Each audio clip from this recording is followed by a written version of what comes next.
Hello, hello, and welcome. Welcome to the Video Game Valley. It's a beautiful day today, a perfect, crisp 72 degrees out. We're playing Spyro the Dragon on the PlayStation 1. Spyro the Dragon on the PlayStation 1. Very excited to play this game. Alex, my friend Alex, who's in chat right now. Very big fan of the Spyro series. That honestly got me excited about playing these.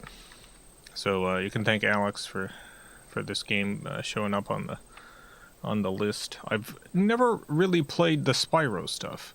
I know I've loaded the game at some point, and but haven't really given it a shot, and I'm very excited. Very excited to see what Spyro the Dragon has to offer. I got the case right here. It says Spyro the Dragon. On the back it says, "Meet Spyro the Dragon. He's a feisty little flame-spouting dragon on a gigantic go-anywhere 3D fantasy adventure. Packed with puzzles and enchanting adventures, collect treasures, recover stolen family jewels, and discover hidden regions. Dragons come to life with hints as you free them from their spells. Enemies run and hide, hit each other, fire cannons, throw snowballs, and even moon you." What? I think this is the very first time I've ever read the back of a video game that says, "Hey, these characters, oh, they're gonna show you their butt.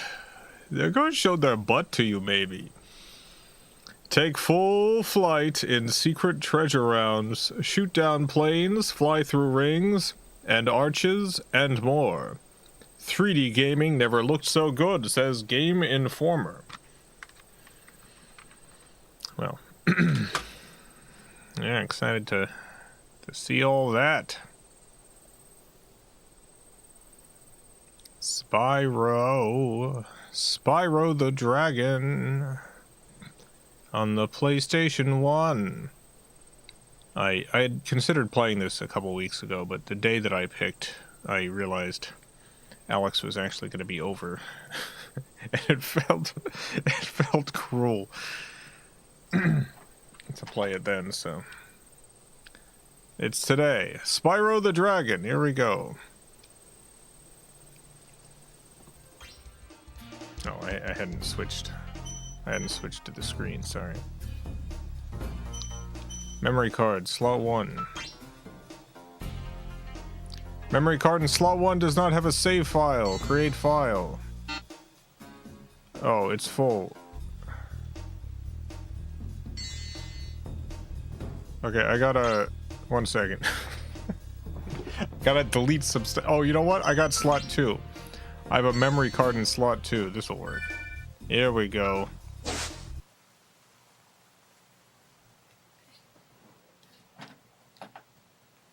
In the world of dragons.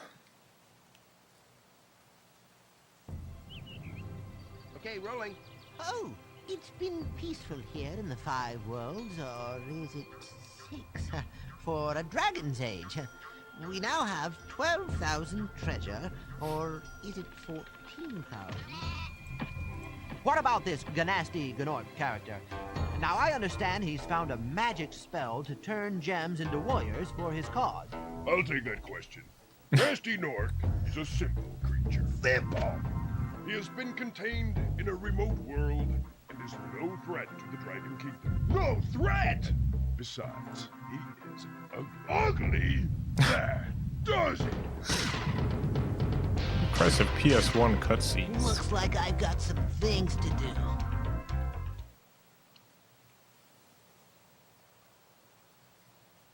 Switching between shots like that. Alright, here we are in the world of Spyro.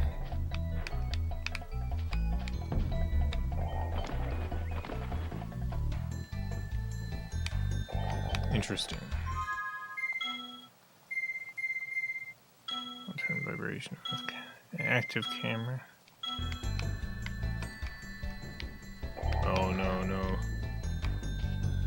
that's not what I want. Oh, rescue Nestor. Thank you for releasing me, Spyro. Free 10 dragons in the artisan world. Then find the balloonist. He'll transport you to the next world. What about Nasty Nork? I'm going after him. Find dragons first. That's all I can tell you. Alright, we got one dragon. Back to options.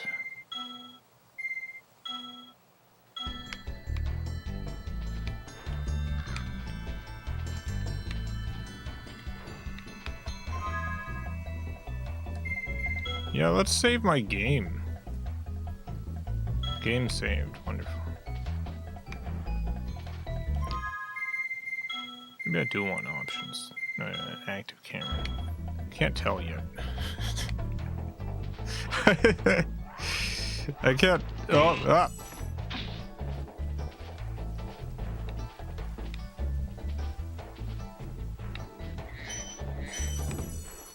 Got some gems and jewels.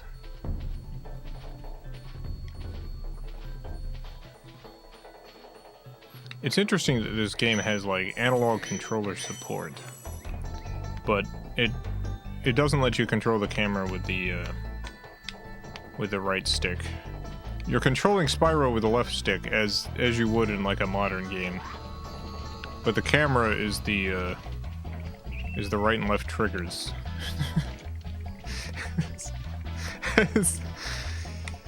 I mean, as far as like 5th generation control schemes go, it's not too bad. It's manageable. I'm just surprised.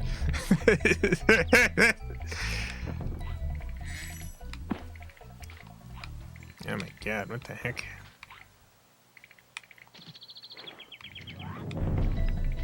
Hey. Alright, so I'm looking for dragons to save, like this one. Rescue Thomas. Or Thomas. Hey, Spyro, press the jump button twice to glide. And don't be afraid. Afraid? Of what? Falling from high mountain peaks, plummeting into prehistoric glaciers. Oh, that. 2 dragons.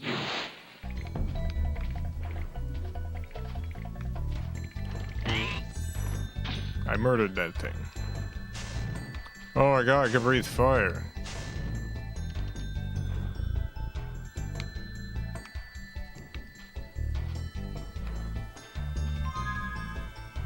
Yeah, let's save the game.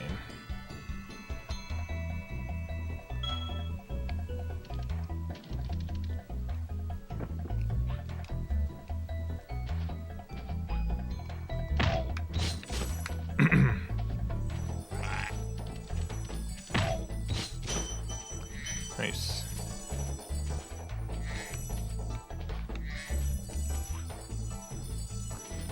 Some pretty solid 3D movement tech. Like, controls aside, Spyro, his different like animations, the way he moves around, very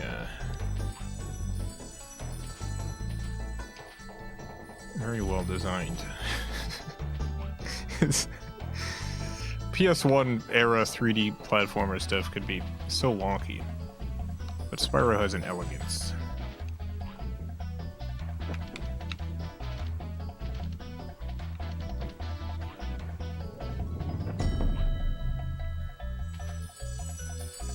Whoa!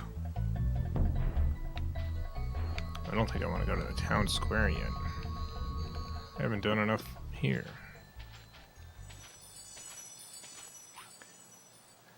Am I wrong in assuming that this is one of those games where you should explore around?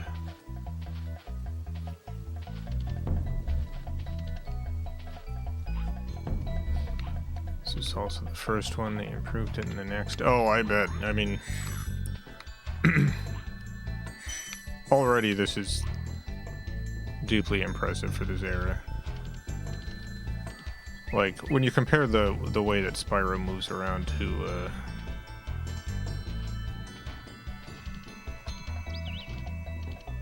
you know, for instance, Croc.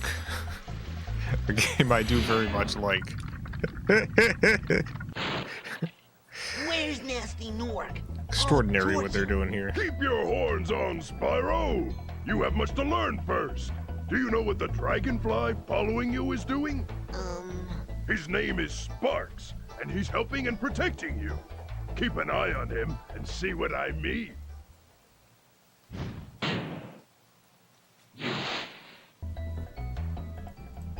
Okay.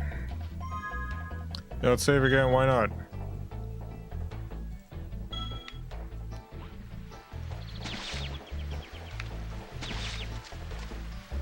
Oh no.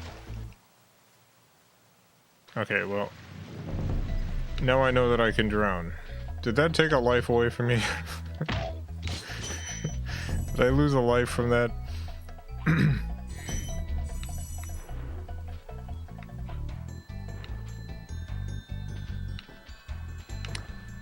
Yes, dang it. I wasn't sure I would drown. I thought I would just walk around in the water. But that's a good lesson.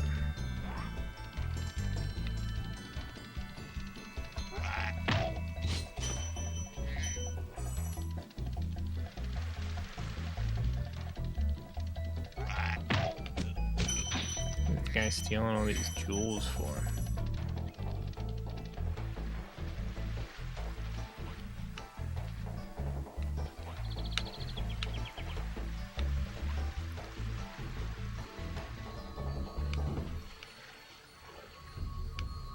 There's nothing over here.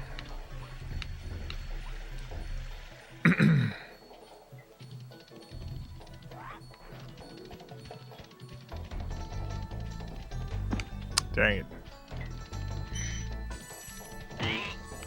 Hee.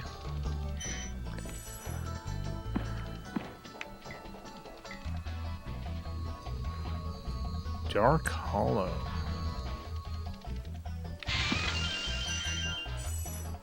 Oh, I got another life. Excellent. I guess we'll check out the Dark Hollow. Entering the Dark Hollow.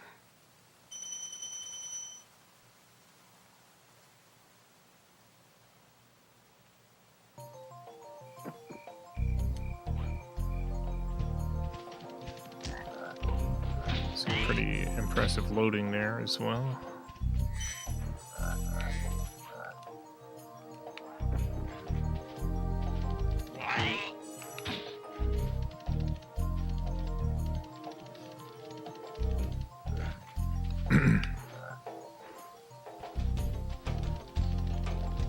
I know this isn't news to anyone who's played it.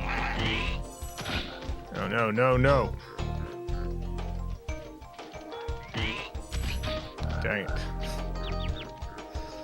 Spyro seems like a pretty good game.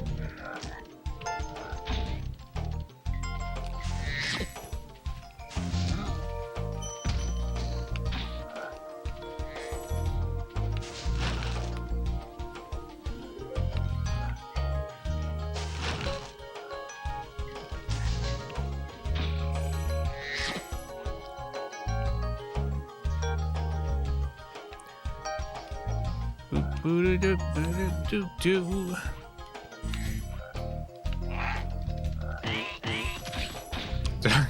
Dang it, I gotta be careful. There's the fire.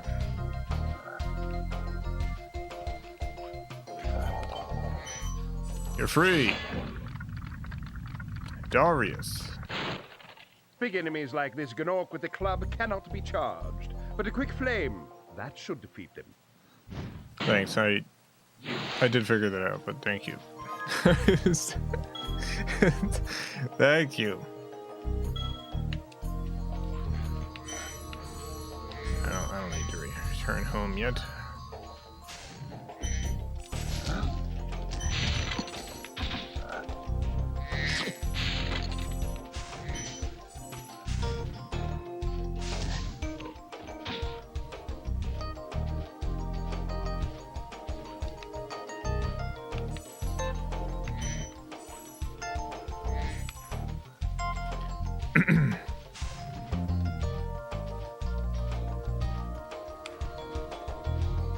KJ Zana, thank you for the $10. Recently watched a French animated film called Little Amelie, or The Character of Rain. It was a beautiful and even eye-opening portrayal of early childhood. Easily my favorite animated film of 2025. Is it really called Little Amelie? Sorry. Sorry, there's a McElroy Brothers bit called Little Amelie about a tiny version of Amelie from the film Amelie. I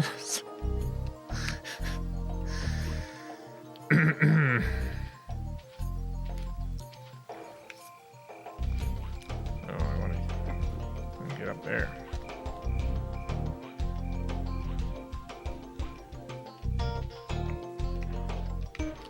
Here we go. That's what I call floating. Hey, wait a minute.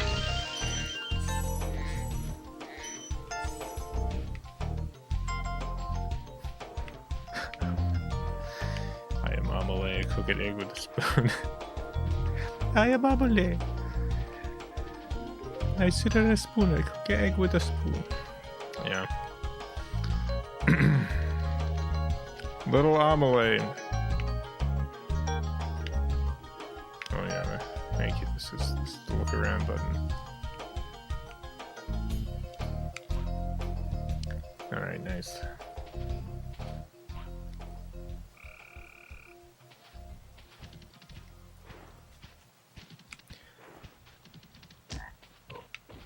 It's a very pleasant to play game. I feel like if you have a game where there's a lot of like exploration to do, a lot of things to discover, it's very important that moving around actually feels good. Very important that you actually want to check stuff. Dang it, I need a key. Oh no, I pushed the wrong button for fire.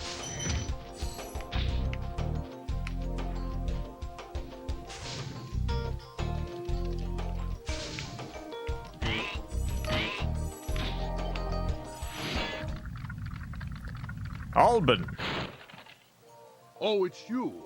I wasn't sure if you'd escape those annoying little creatures. Of course, they wouldn't bother me, but here's a hint. Metal armor is fireproof, but a charge attack will take care of them. Yeah. Also figured that out, but thank you.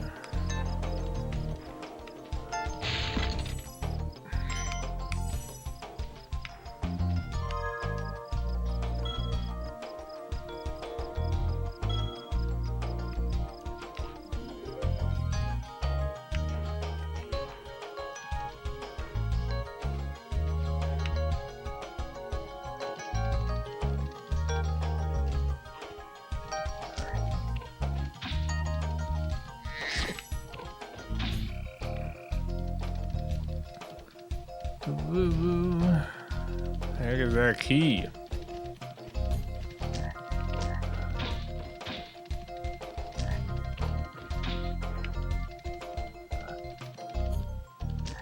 They like to tell you how to do stuff after you learn the hard way. I actually, it's funny, like, as I'm thinking about it, like, initially, I was like, I wish you had told me that beforehand. But do I?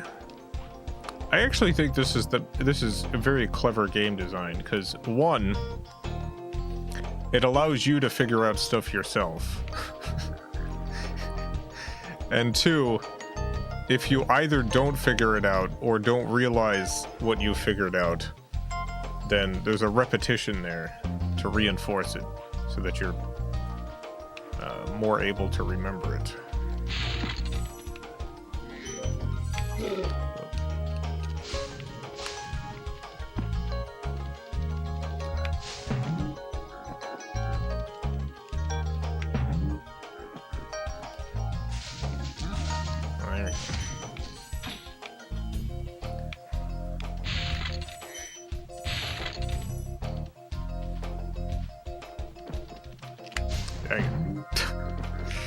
Not quite.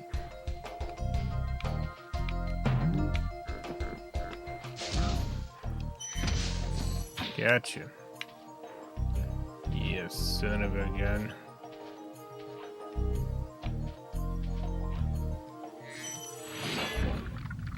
Oswin. Psst, Spyro. Want to know a secret? Use the triangle button when you want to zoom in and look around. Oh, your secret's safe with me. You like to zoom in and look around. What a weirdo.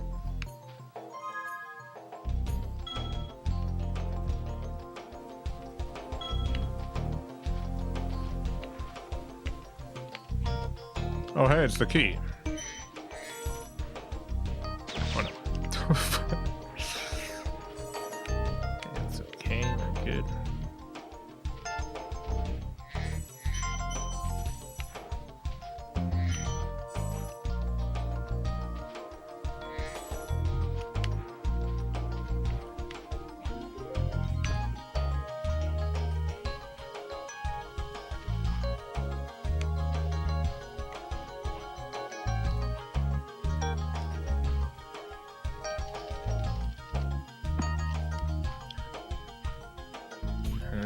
We got the key. Time to open up that chest.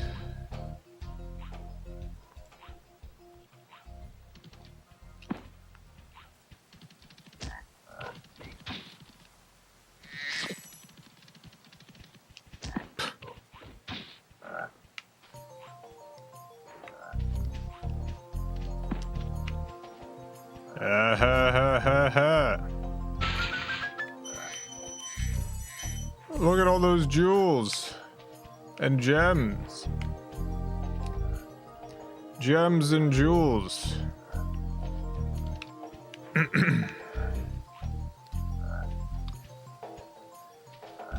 Alright. Decimate Demon, thank you for the $2. Once you're... I'm here once again asking for Shadowstone lore. Oh, what kind of lore? Yeah. Probably asked this last time, but yeah, just any random bit of lore. It's a bit of lore.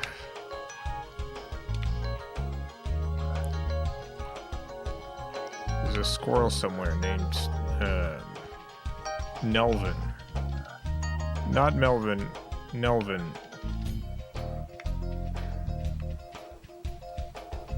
This squirrel has 7 keys. Only one of them opens anything, but the thing it opens is very important. But only to Nelvin. We will never meet this character. Do you have any specific lore you'd like?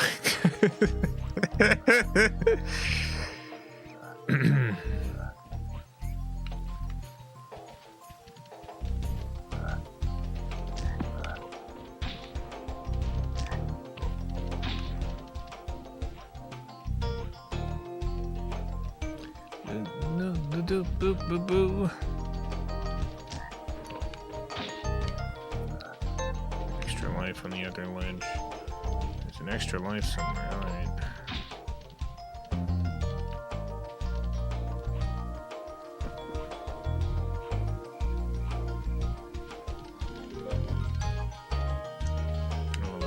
Talking about.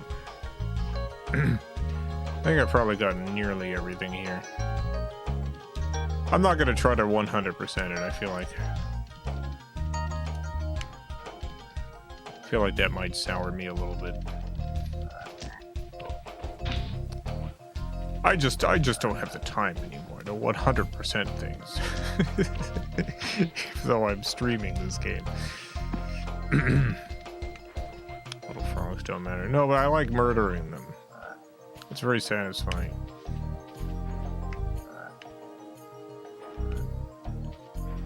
Yeah, I don't know in ledge.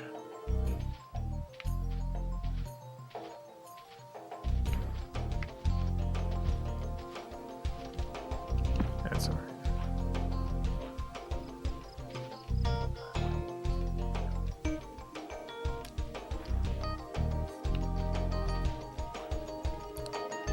if there is any other, get any specific lore requests. I may or may not give it. I'm fickle.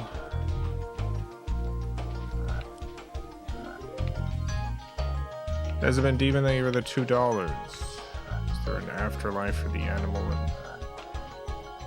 Or that it? Oh, this is something I can't say. Anything that goes into the deep secrets or the metaphors.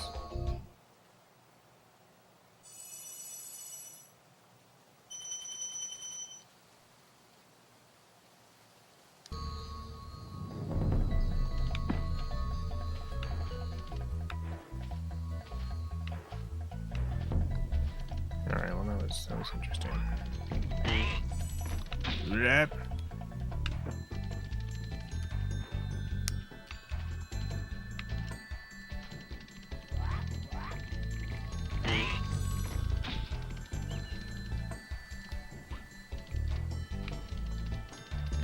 No, because I couldn't answer that question. Let me give a second piece of lore. There's another squirrel named Nessica. Not Jessica, Nessica.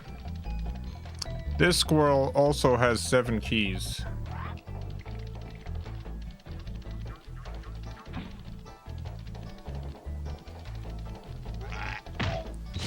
Six of the keys, and this is complete coincidence, are also to nothing. One of the keys, however, very important, but only to Nessica. You might think this sounds exactly the same as the last squirrel. But you're wrong, for Nelvin's key opens up something of great sentimental value, whereas Nessica, it opens up a sort of door of fate.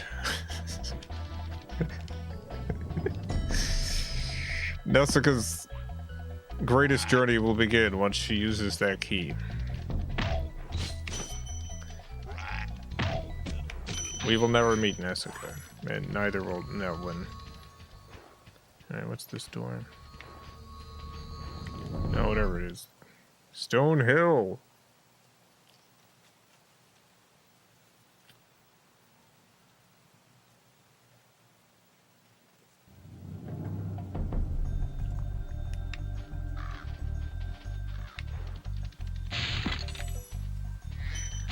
Just a lot of jewels hanging out here.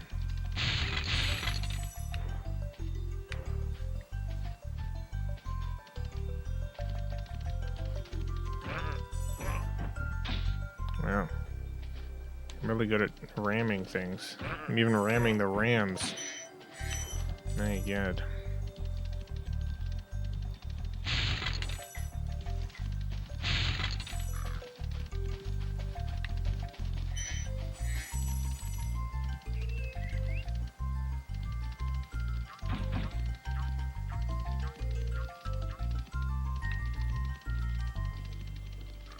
Just keep hitting these rams.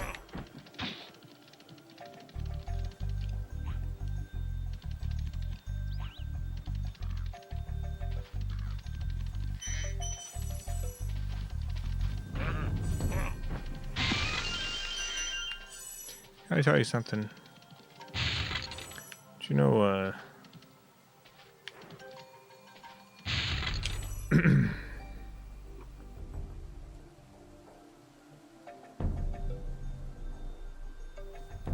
know the singer, is it Billie Eilish? Familiar with Billie Eilish?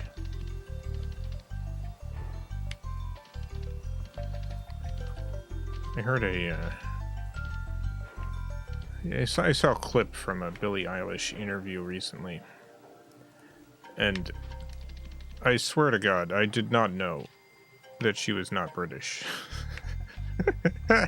For some reason, I just assumed Billie Eilish was British.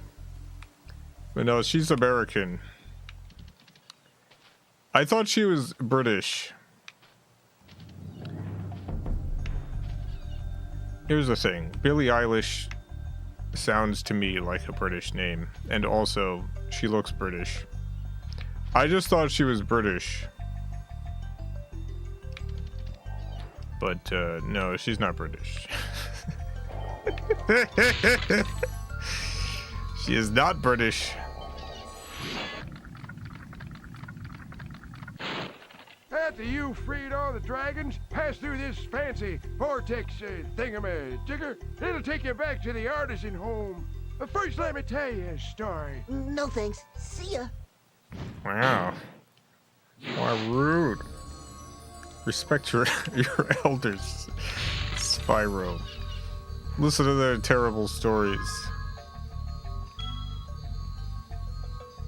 If not British, why British shaped? Yeah, I just thought she looked British. And also I thought her name sounded British.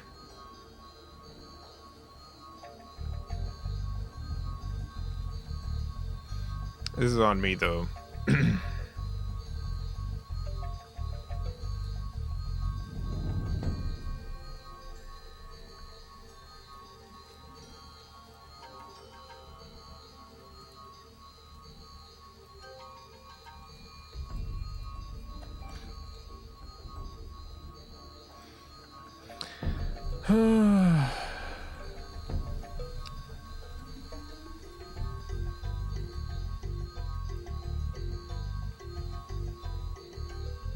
She doesn't look British. I thought she kind of looks British. I mean, to me, if I'm like, what does a British person looks like? Some of them look like this. I just thought she was British.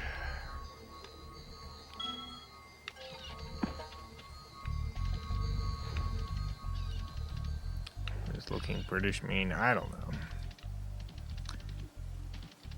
Sometimes I see a person and I'm like, that person looks British. And sometimes I see a person and I'm like, that person looks American. Now, there's so many different types of people who live in both of these countries. But there are just some looks where I just assume a person is either British or American. And, you know, often those assumptions are incorrect, like right now.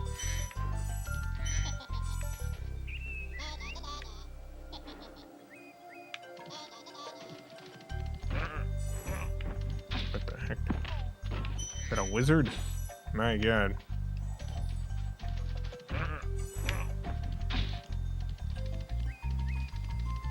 Anyway, I know nothing about Billie Eilish outside of the fact that she's a singer and is not British.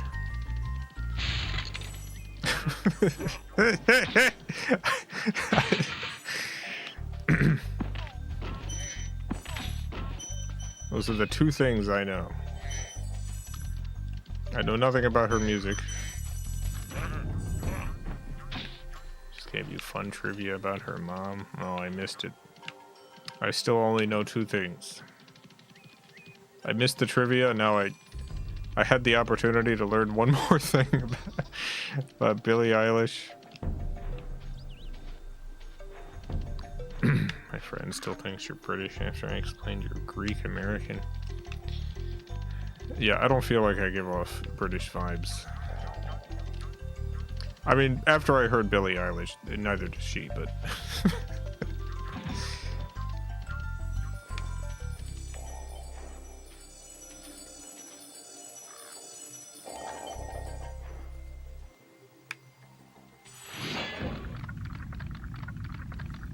Billie Eilish's mom was Hello, my Samara. friend. How about a hint on gliding? You bet. For Mass the Effect longest 2. glide, press the X button at the top of a jump. Okay. And try pressing the triangle button to drop down in mid-flight. Triangle button, drop down in mid-flight. Alright. Alright, so her mom's an actress. Who works in the gaming field.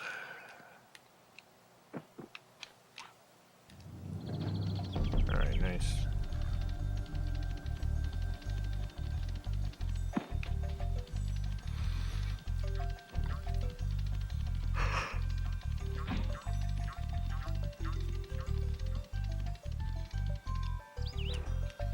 I don't know if you think Jim E. Brown looks British. I don't know who that is. Jim E. Brown.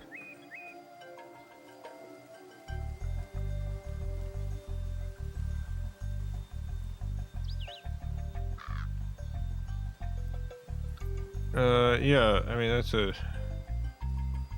British looking guy. Are you kidding me?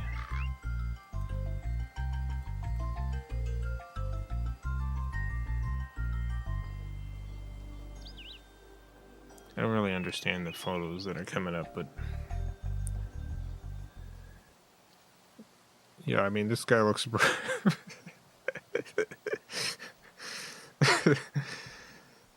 this guy looks British.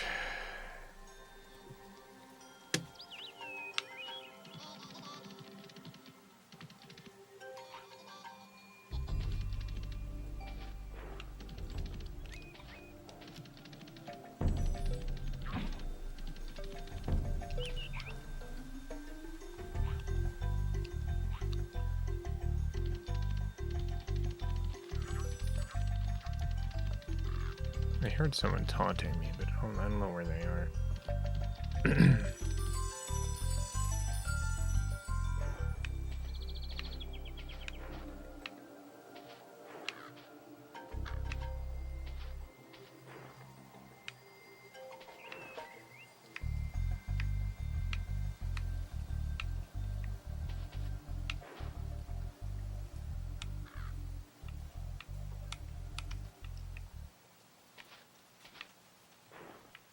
Oh, there's some jewels over there. I got those jewels. Sebufin, sorry. I'm probably still mispronouncing that years later. Thank you for the $10. Have any advice on what DMM to buy to do physical mods? My Super Nintendo has an issue I've mentioned, and it's a capacitor issue. Meaning I need an RCLDMM.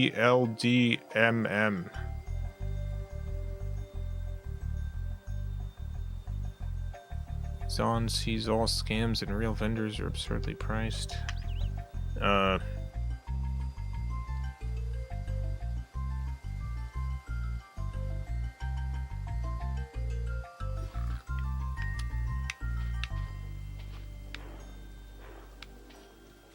Sorry, I don't actually know what you're talking about.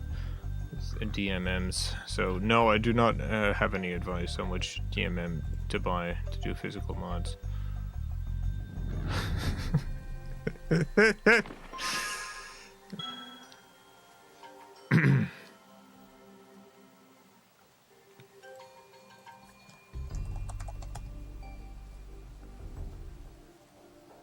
Oh, you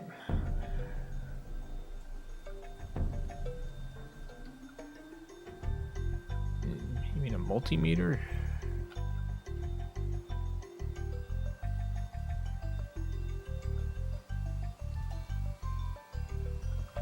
Game saved. Oh my god.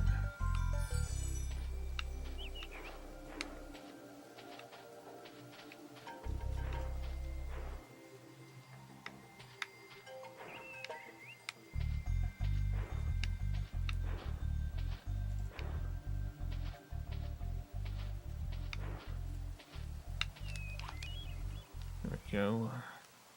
Alright, we made it. Now let's see what's up here.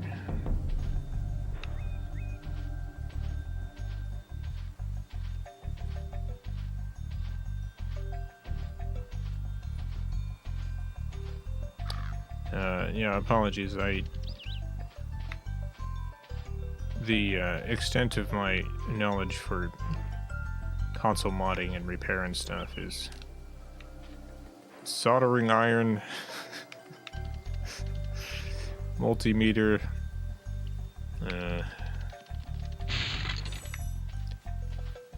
like a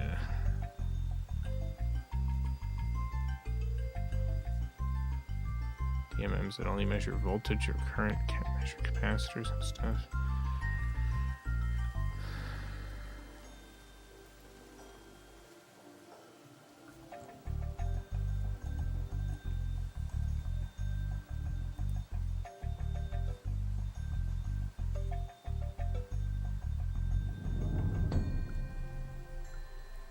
I guess I just got lucky with my multimeter, because the multimeter that I purchased has been able to measure everything I've needed it to measure, whether it be capacitors or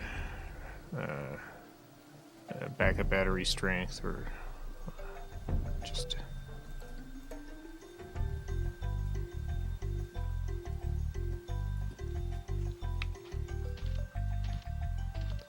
Like, I just went and bought one.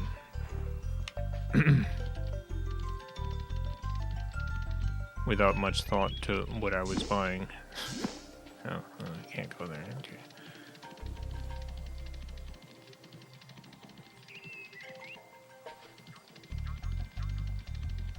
There we go. What is this?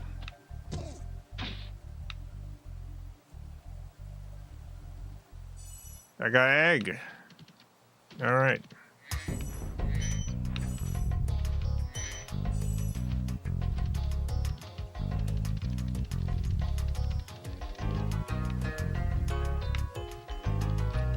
The music changed. Oh no. No, Spyro, no.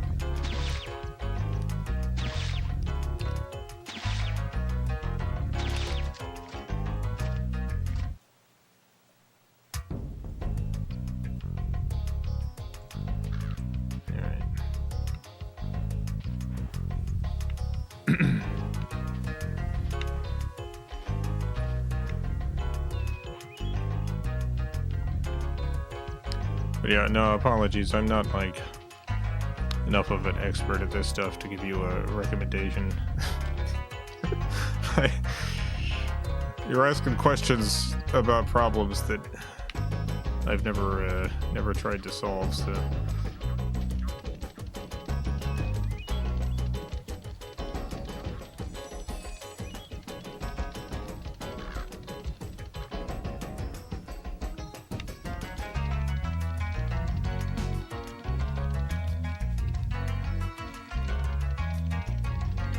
Like, the extent of my expertise is, like, I've had capacitors go bad,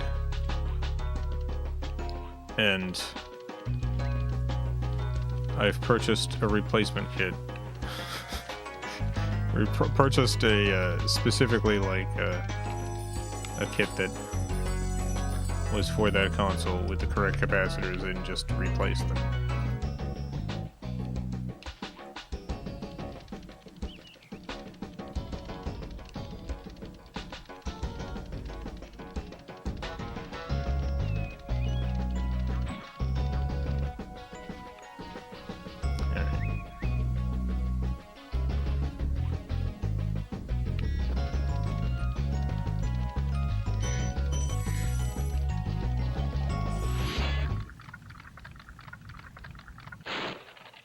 When you free a dragon or step on one of their platforms, you're saving your progress. That could be useful if you run into trouble. Not that you ever run into trouble, Spyro.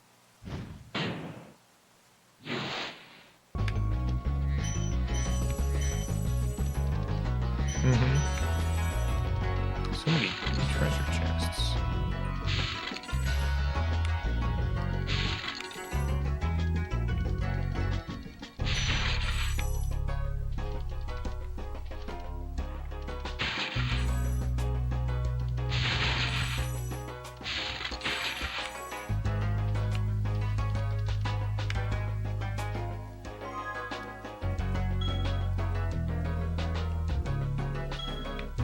Game saved.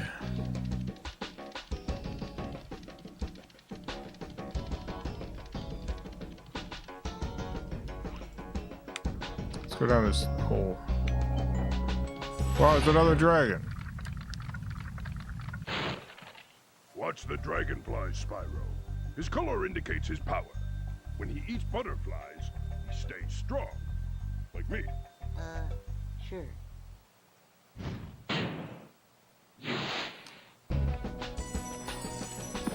Oh, but I don't have a key. Dang. I was planning on leaving this area, but there's a key. There's a key somewhere.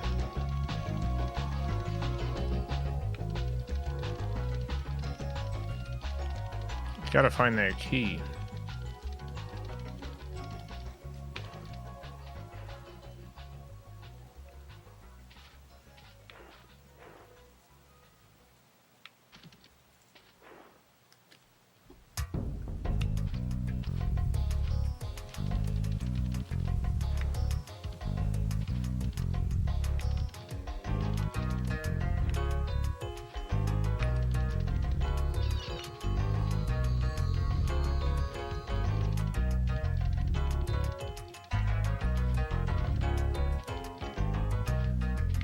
Oh yeah, Togepi is right in chat that, like, if you're planning to replace capacitors, it's generally best practice to replace the lot of them at the same time.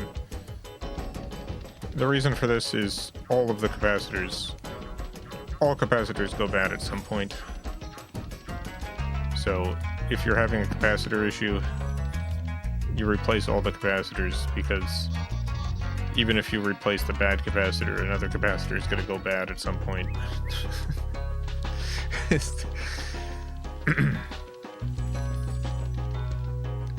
Diagnosing exactly which capacitor has gone wrong, like, most of the time it's pretty obvious, like, visually. Like, capacitors will leak. They'll have very visual problems. Not always, though, but... Hey, where is this key? Yeah, I'm just not going to find this key. But if it is a capacitor issue, you know...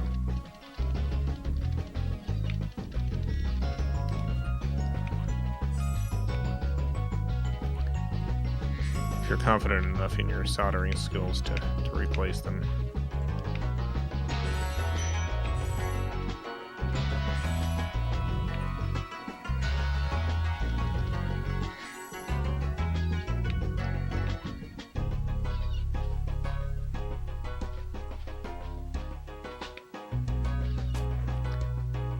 For me, it was the game would run for 15 to 30 minutes.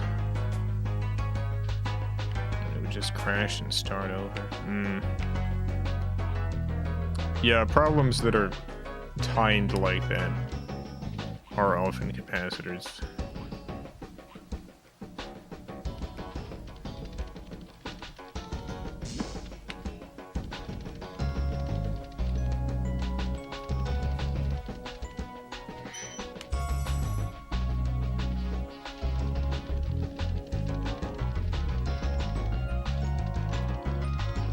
So I think you're on the right track.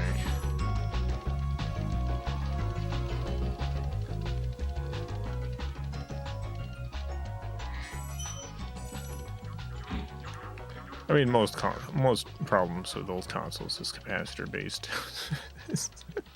it's like, I feel like that's maybe the #1 fail point of any of these old systems. Outside of maybe laser issues with the CD-based systems. Alright, well, I don't think I'm gonna find those keys. I'm gonna leave this area. We can come back at some point.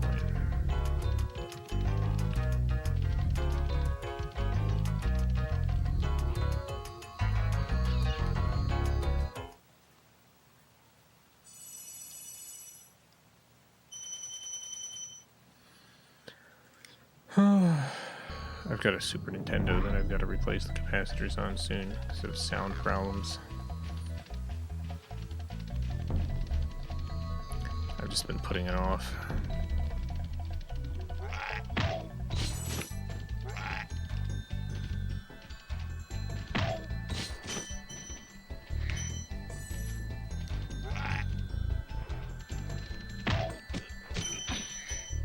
There are some systems that I do not feel comfortable replacing capacitors in that are well beyond my skill level.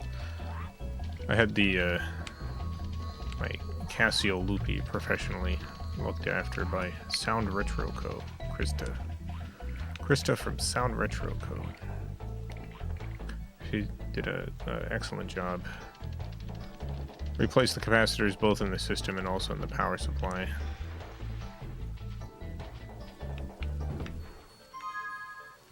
I did not want to ruin a Casio Loopy.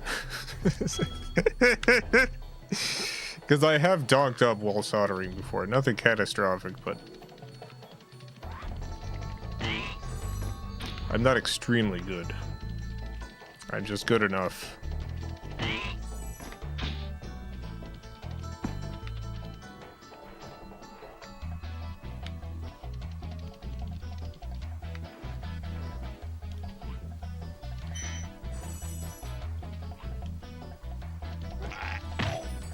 Ow.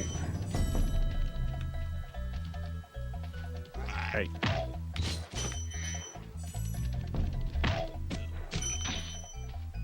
at him.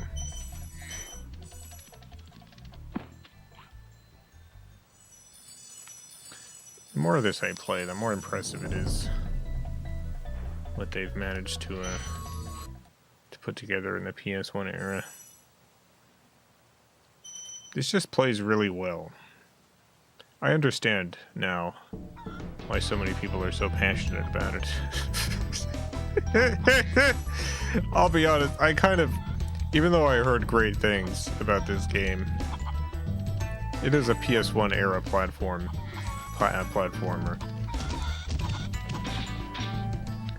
And I did expect to be a little underwhelmed. But no, it's good. The people are right.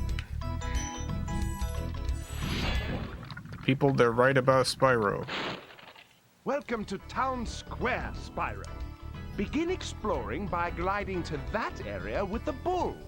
Use the L2 and R2 buttons to get a good look. Mm-hmm.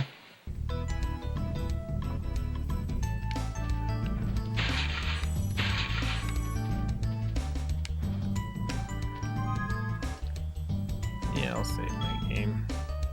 And also, we're halfway through the stream. See why I've been bothering you about it? Yeah, this is a reasonable game to be very positive about. It's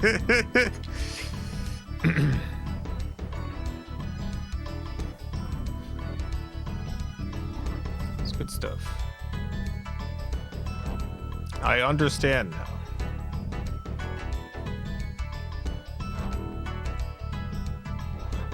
Alright, we got a couple birthdays to celebrate. A few birthdays today. No, a couple. We got a couple birthdays. First up, it is. Yeah.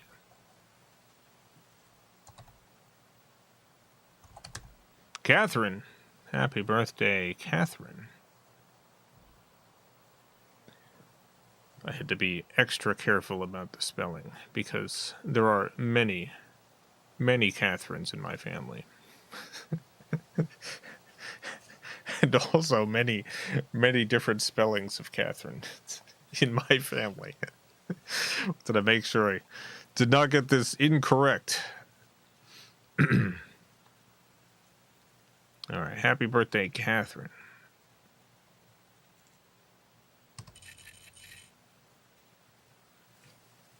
Okay.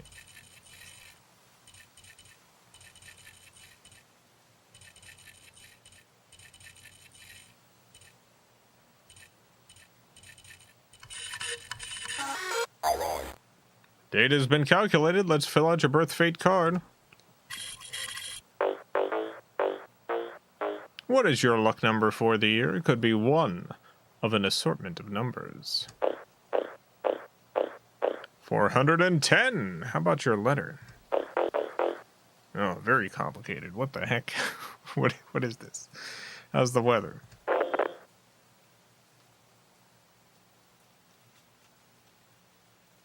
Yeah, okay. Any of this hatch an egg?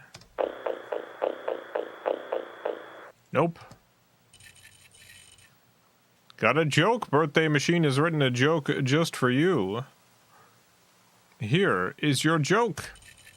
You'll never guess. But how did the lost jackal involve the IRS regarding the unsightly lizard? Yeah, how did the lost jackal involve the IRS regarding the unsightly lizard? But doctor, a hope beyond all other feelings into the coldest depths of the ocean. Adoo-ba-doo-boo. Birthday machine has looked to the stars, determined that your friend constellation is the careful clockmaker. Enemy star, Lambda Phoenix, number 8359. Has there been a cosmic event? Let's look at the data. Let's look at the charts. No. Gather round, everyone. It's time to sing. But to whom? Catherine, of course. Join me if you can. Big time birthday for Catherine. Birthday fingers for Catherine. The peak of the mountain. We found our friend Catherine. The time crystal says Catherine. Do not wander off, Catherine. The call of your secrets. That bird has a knife. Oh. Finally, we have a one-of-a-kind work of art created by the machine just for you, Catherine. Here it is, your one-of-a-kind work of art.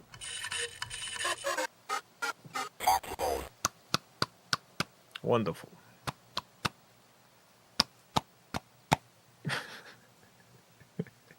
Beautiful work, as always. Happy birthday, Catherine. Hope you have a wonderful, wonderful birthday. And many more.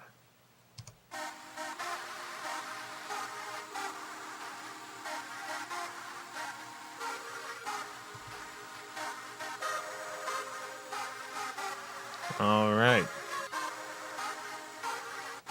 Up next, it's Hugo. Happy birthday, Hugo. Let's see what the machine's got to say to Hugo. You've been doing great.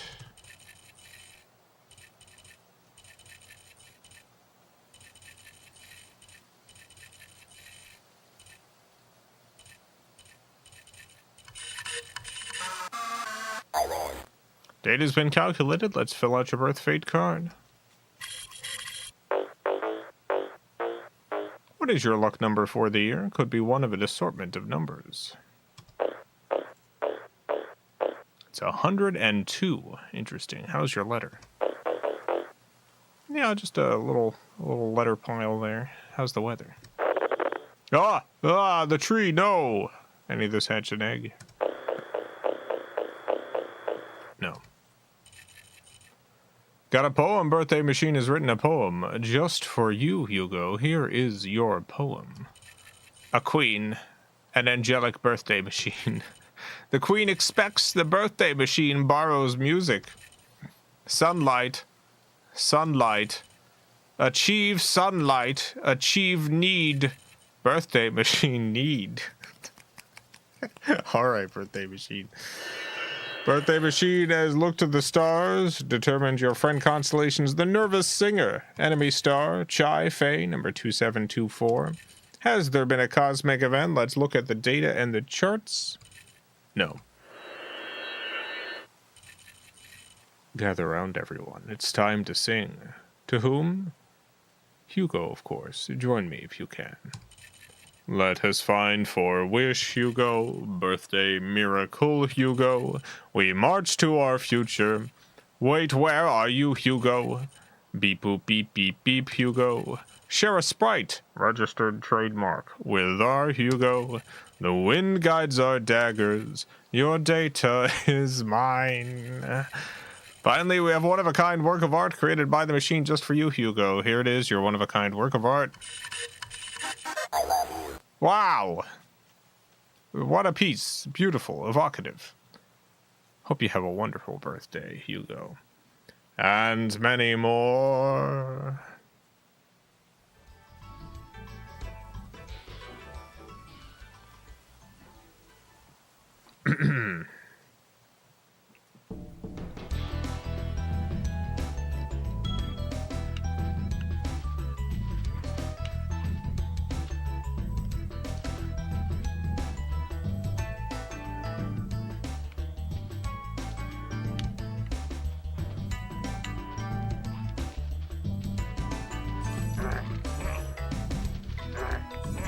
Get out of here. Wolves.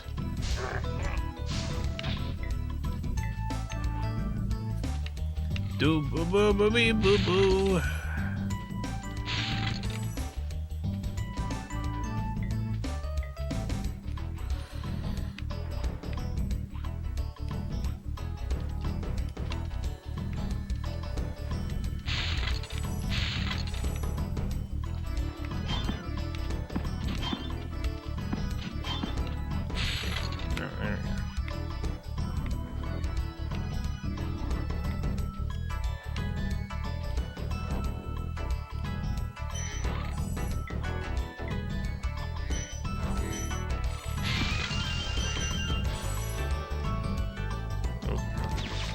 Ready to jump.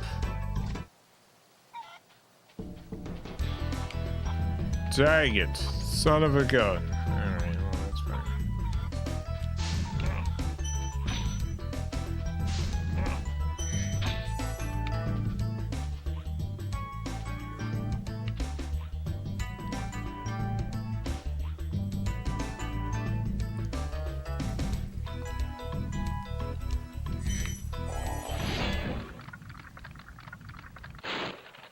Thanks, Spyro.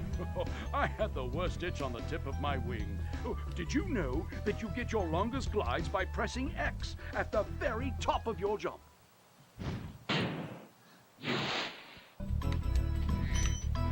Thank you.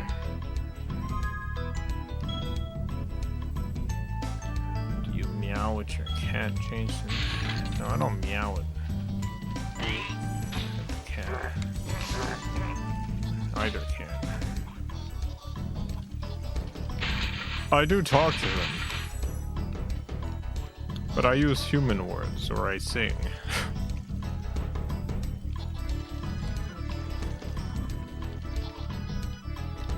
Saw people talking about the Ratchet and Clank games. Chat. I never really connected with the Ratchet and Clank games. I played a couple of them on stream. And I'm always really impressed with like the technology in those games. There's something about the vibes that I just don't like though. Something about the vibes that I've just never appreciated.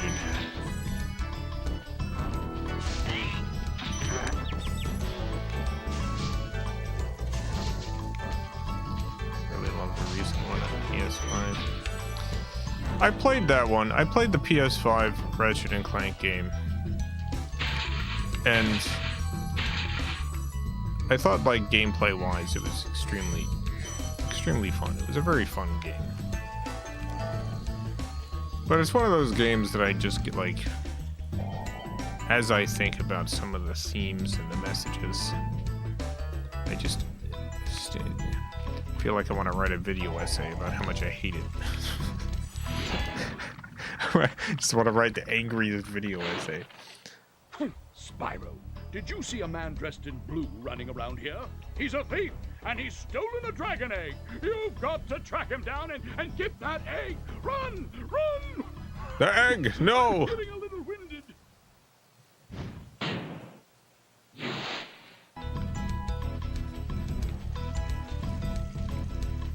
There's a character in the recent Ratchet and Clank game who was built to be a machine of death. She was built as a warbot.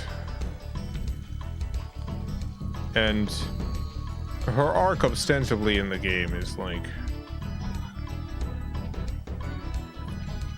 learning that she doesn't need to be what she was built for. You know, just because you were built as a warbot, it doesn't mean that's all you have to be. You can be something else. But the video game needs her to be a character you play while doing tremendous violence. And so, even though that's clearly like the theme that they were trying to go with, the big moment for this character ends up being Ratchet convincing her that she can actually be a super awesome war machine and that it's great that she kills people.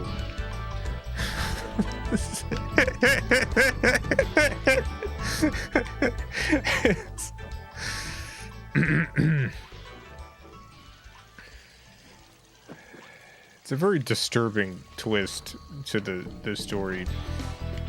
Like,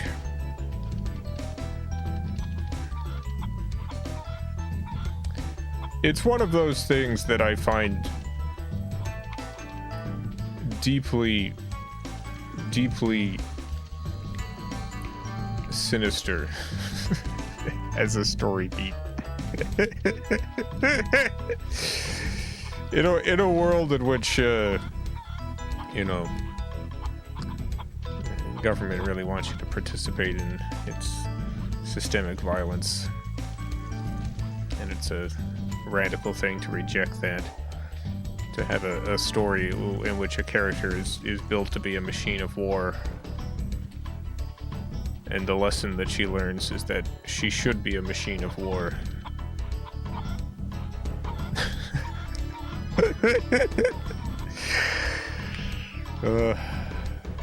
How do I get up here? What the heck? I wish I could jump on this fountain. That would be easy. I don't want to return home. I want to go up there.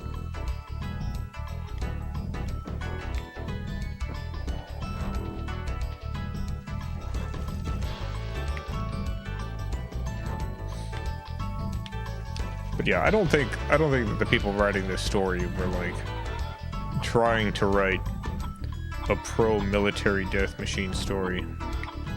I think it turned out that way. Should be another path, yeah.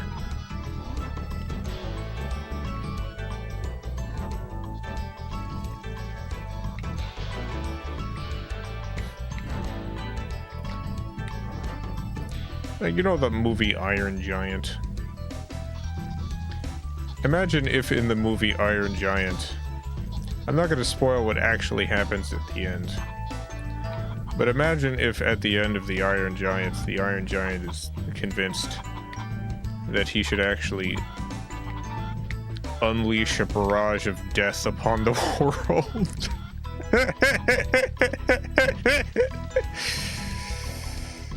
That's what Ratchet and Clank does. Rift Apart. Ratchet and Clank is like, the Iron Giant would be better if he learned to kill. If he learned that killing was what he should do.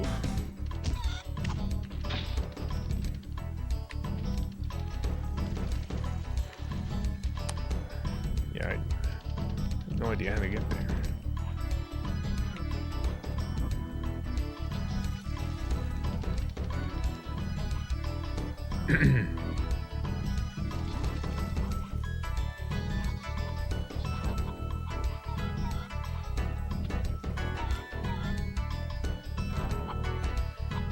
I feel like there's a thing that's happened with stories recently. And by recently, I mean like within the past 15 years, so not very recently. Where like, the stories all have to follow like this specific format. And so you'll have a character like this Warbot. And I feel like most people who played Rift Apart didn't really come away from it like realizing what was being said. Realizing the message being given by this story, because people are generally engaging with these stories as like, here's a character who has a problem. They've experienced growth because the problem is gone, the problem's done.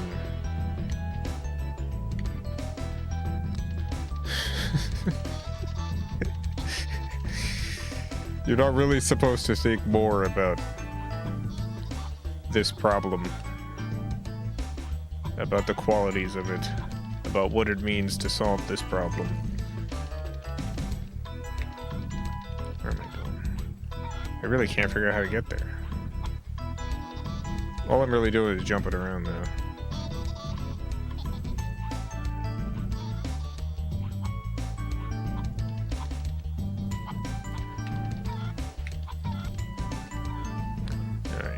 I think I can get over there, though, to the left.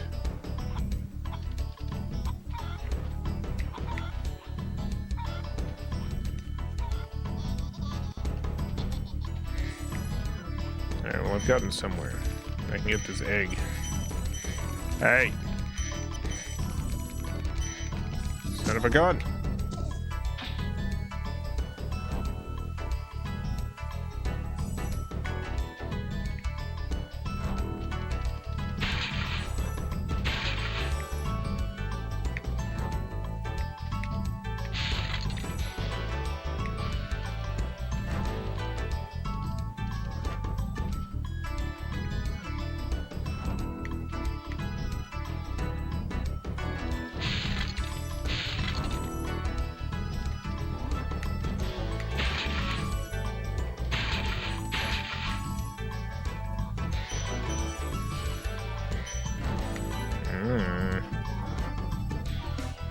If I can get there from here.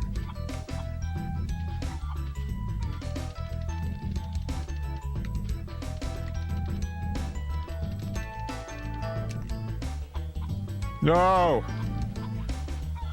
Alright, I probably can though.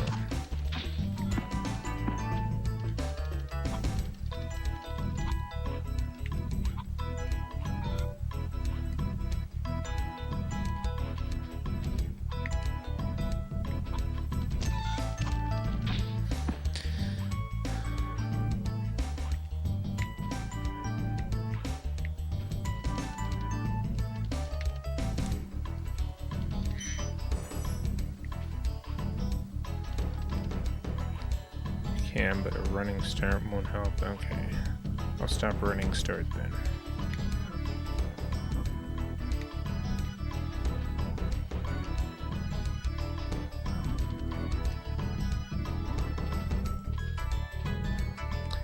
I forget where I'm actually going.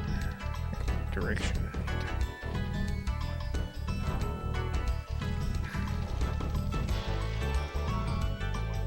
Yeah, here we go.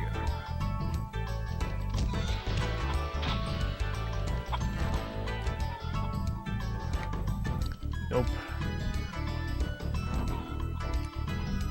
Bagong.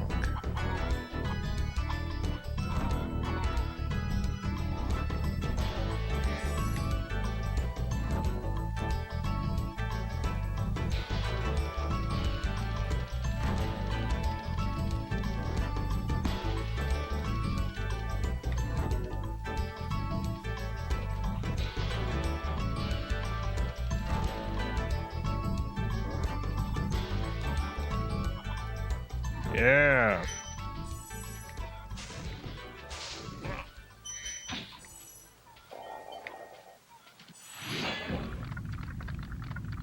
Thor. Thank you for releasing me. Not really expecting Thor to sound like that, but thank you for releasing me, Spyro. I'm Thor, the God of Thunder. I'm just a little baby Thor.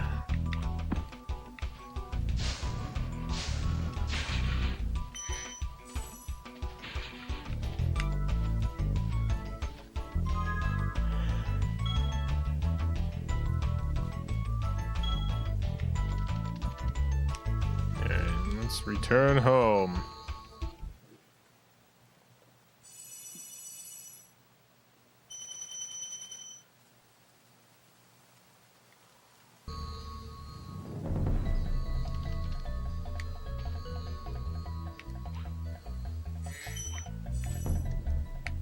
No!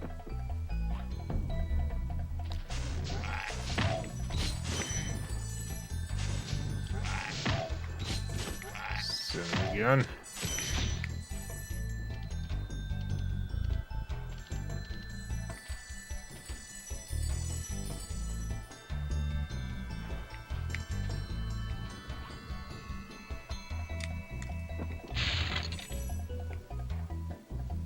Alright.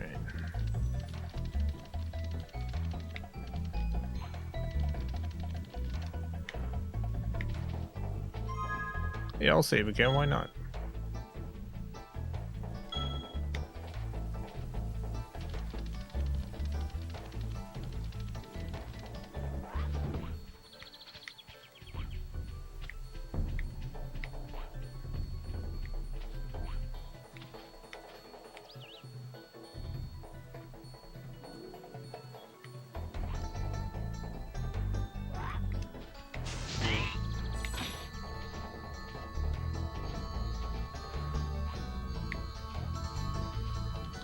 I've been to Stone Hill already. I don't need to go there.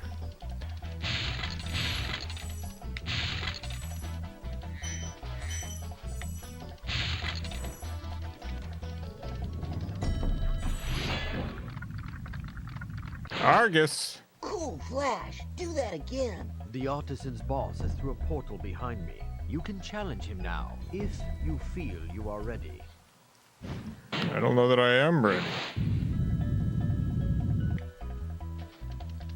Look around a little bit more.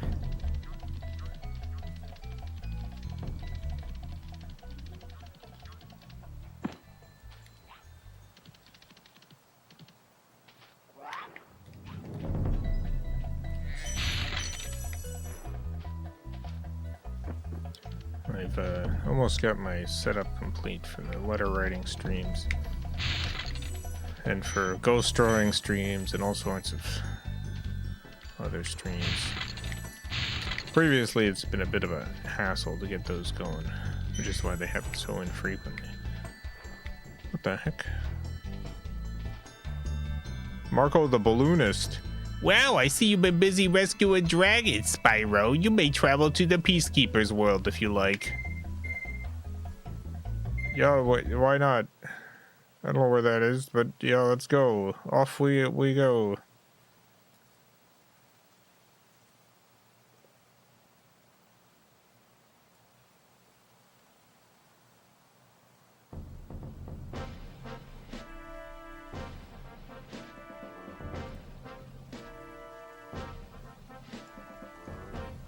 It's the Peacekeeper's world.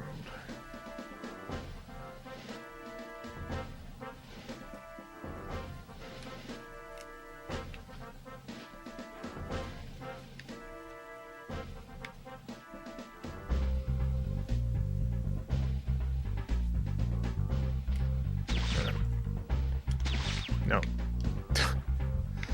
No, they almost got me.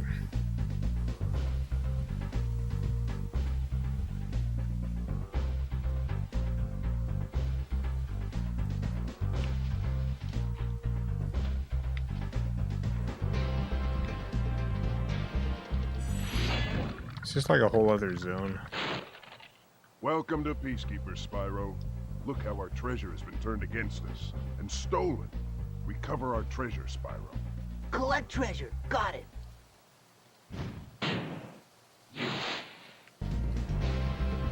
Yes. Alright, I'll go back. I'll go back to the other one then. Maybe I can't.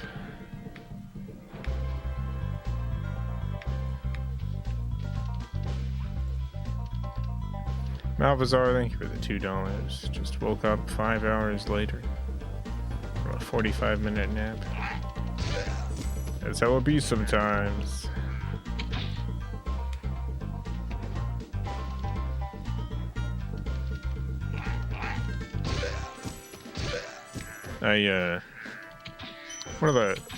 One of the things that happens when I have cluster headaches is I can no longer nap. Because napping will bring about a cluster headache.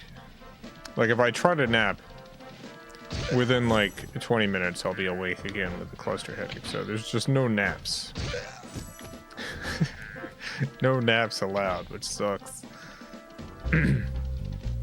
Especially because they wake me up at night so often, so I get all sweepy.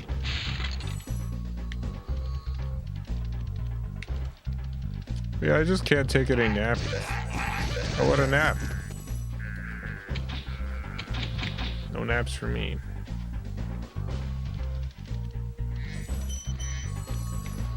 Can somehow. Yeah, I want to figure out how to go back.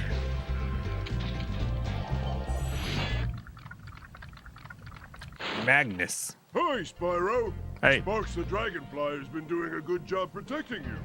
Make sure to keep him strong by feeding him lots of butterflies. It's a butterflies. Go back to the balloon. Yeah, the balloon was gone. I went to the area I dropped in from, but there wasn't a balloon.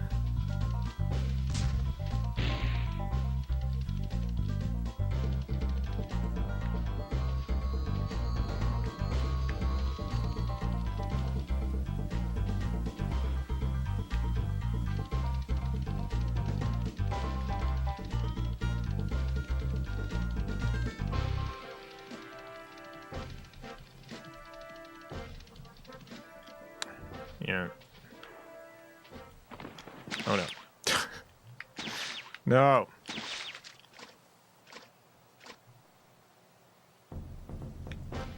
balloon next to the dragon you just freed? Is there? Oh! Oh, there is! Alright, here's the balloon. Magic Crafter's world is a far away and very dangerous. No, I don't want to go there.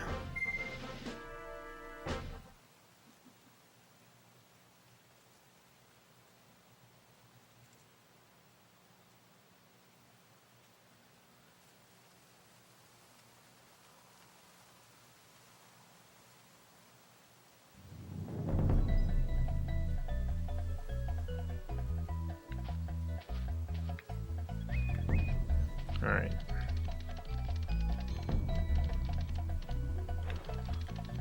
We're back.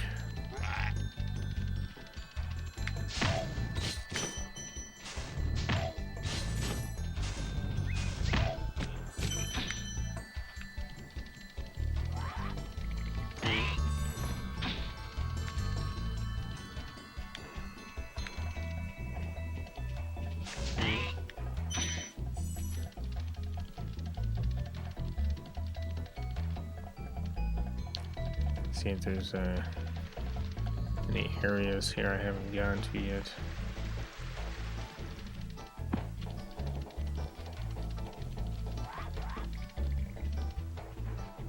Imagine there has to be.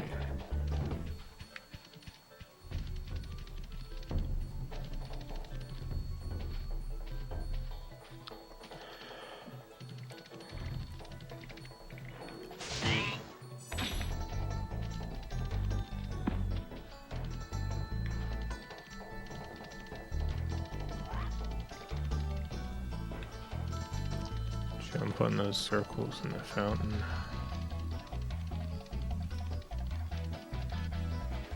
Do I have to hit every circle? Is that it?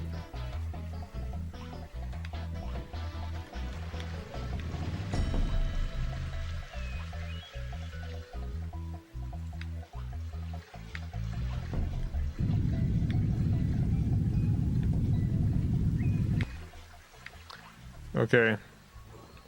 Sunny flight, here we go.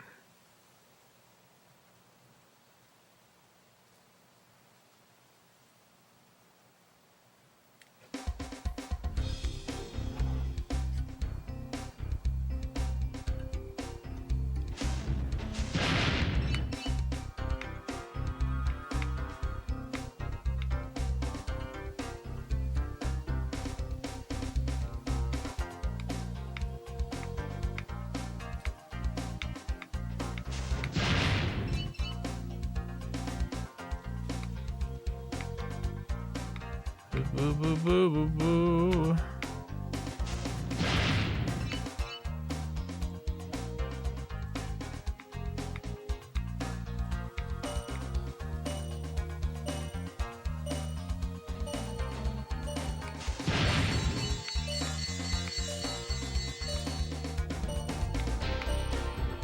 Cool.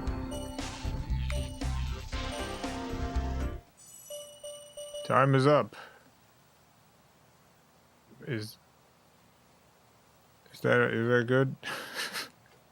I got all the barrels.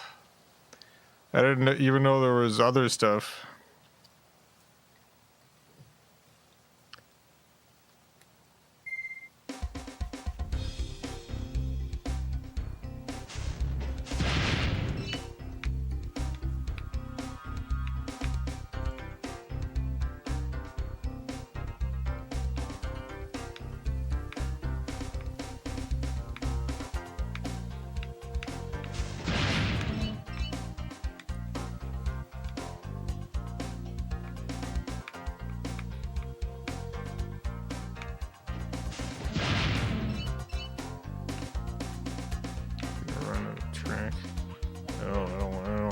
To.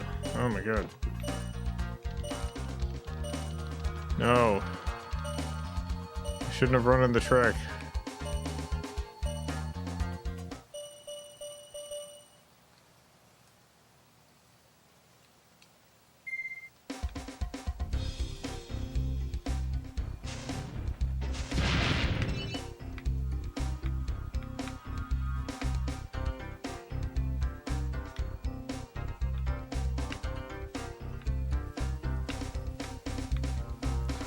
Forgot this one doesn't have super speed. Oh, is that a thing in the sequels?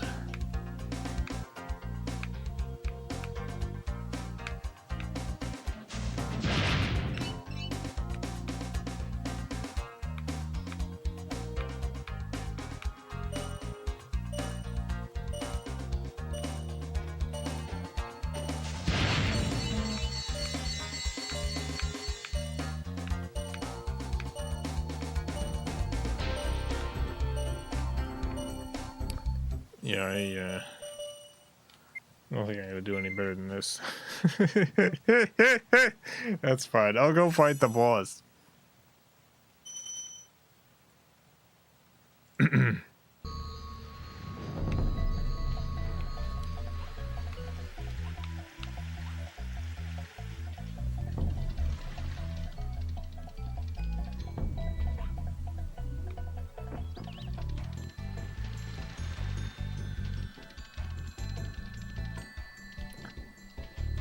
For the Game Awards, I don't watch the Game Awards.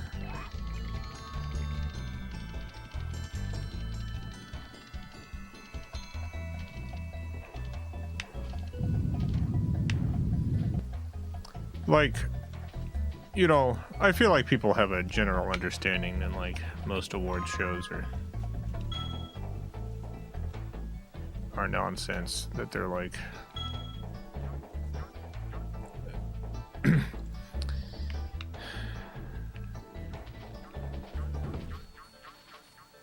like the Academy Awards is largely a way for the movie industry to pat itself on the back. The Game Awards, though, Game Awards is very much like a way to get people to watch advertisements. Like, that's the whole reason it exists. They have a category of award for most anticipated game.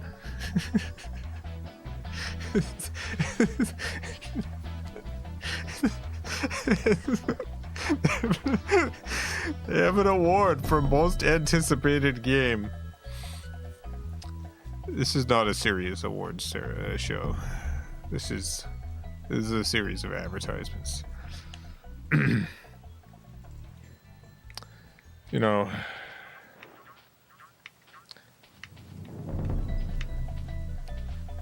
people are used to ignoring or skipping past ads when they get them on the computer. The Game Awards want you to sit there and watch all the advertisements. They want you to sit there and just watch them all. They want you to pay attention, watch these ads. Toasty.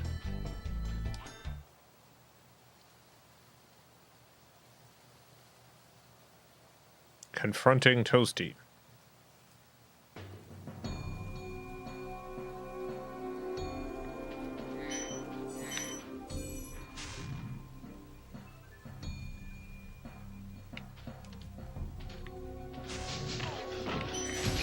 Oh no, I got squished.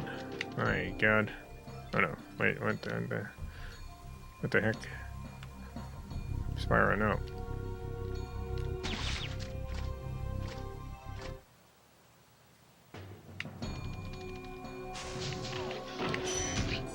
I got squished again. I should not burn the dog, apparently.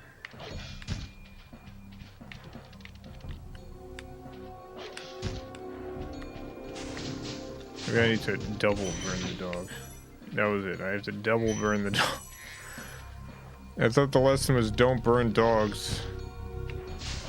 But no, the lesson is burn them 2 times.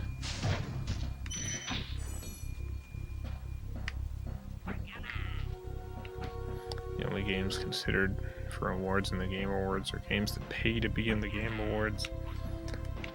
Yeah, and like... that actually is a very common thing in awards. For instance, the Streamies. There was a couple years in which like they had a sponsor that paid for the submissions, but usually you have to pay a few $100 to submit something for the Streamies.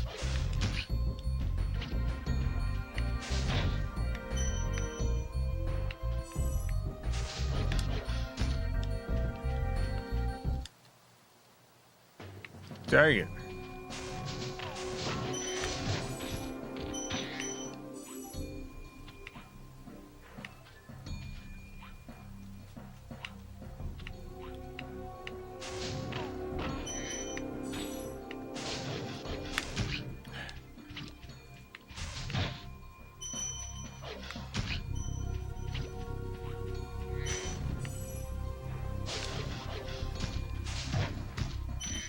Be careful with these dogs. That was only the $2.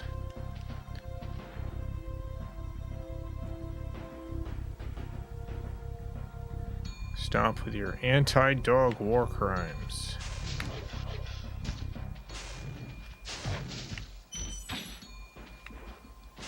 Hey, who's to say what is or is not a war crime? I guess there is a governing body that does, but who's to say?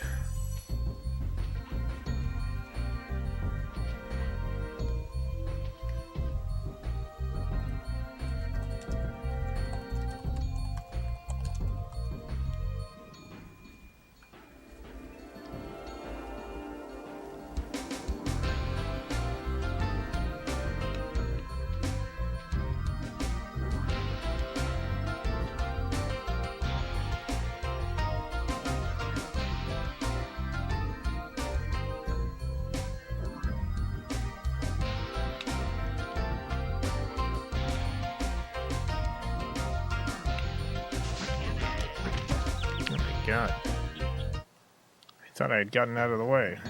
Apparently not.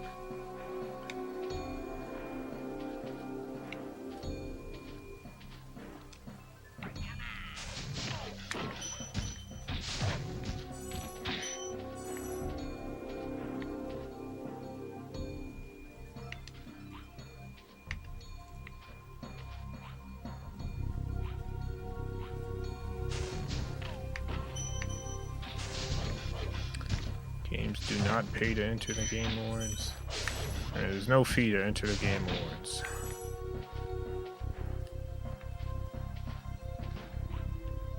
I'm fairly certain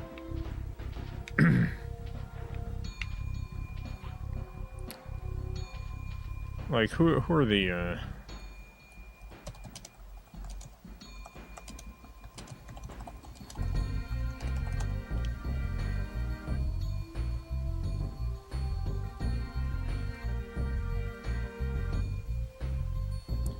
international jury of 100 global media and influencer outlets.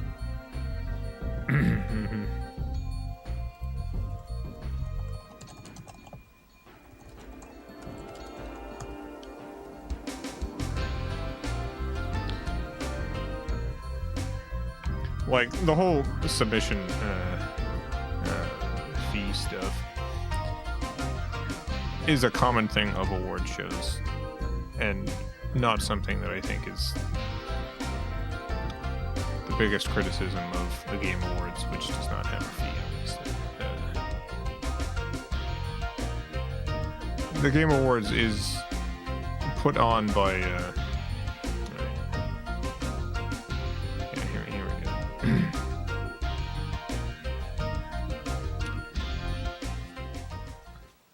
Like this stuff. Most anticipated game. Hey, what's the most anticipated game? That's gonna get an award. Hey, which of these games is the most anticipated game? Like, this award show does exist to promote video games. It exists to advertise and promote games.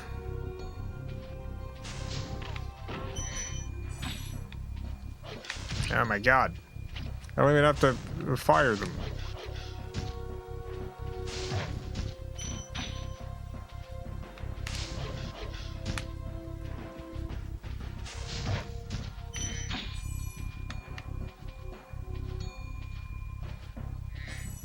What is that?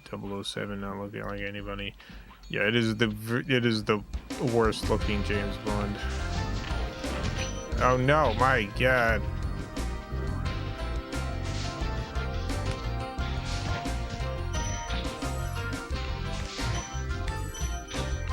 It's Jimmy Bond.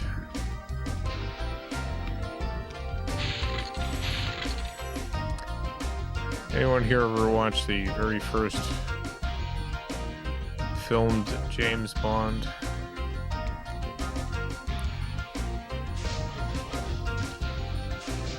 Anyone here ever watched the very first one?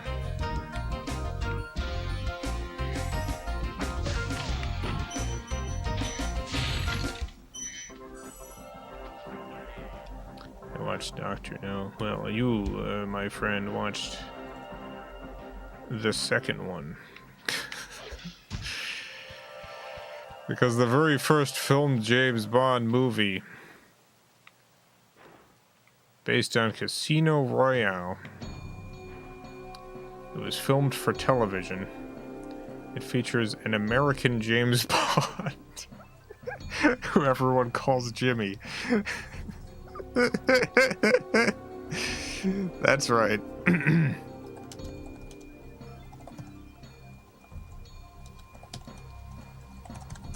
With Woody Allen? No, that's way later. That's in this, like, it's like a decade later.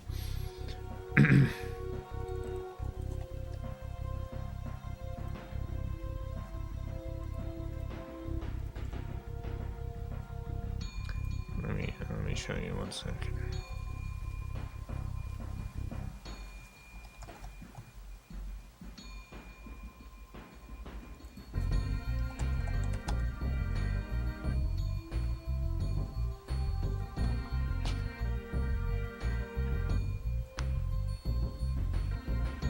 Alright, I got it.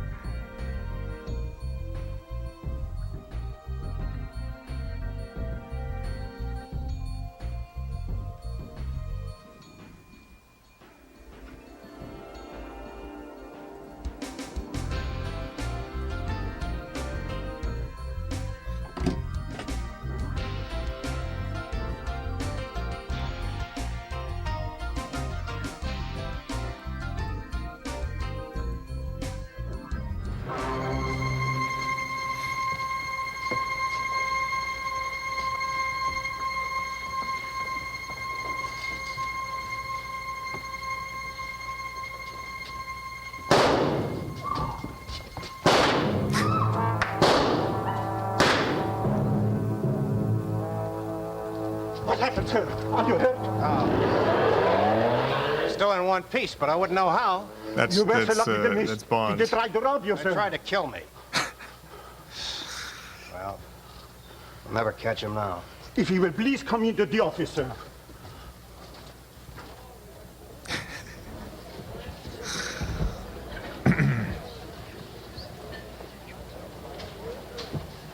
What was all the racket? Someone taking potshots? What? Oh, I wouldn't know. Yes, someone was shooting. The casino is full of apologies, Mr. Bond. Such an act is beyond explanation. You had not begun to play, so it was not your winnings they were after. Yeah, it wasn't my autograph either. But you have our assurement. Casino police will be at your disposal whenever you feel you need protection. Thanks. That's very comforting. The new James Bond in that game kind of looks like this guy. Mr. Bond. This is the new video game Bond. $7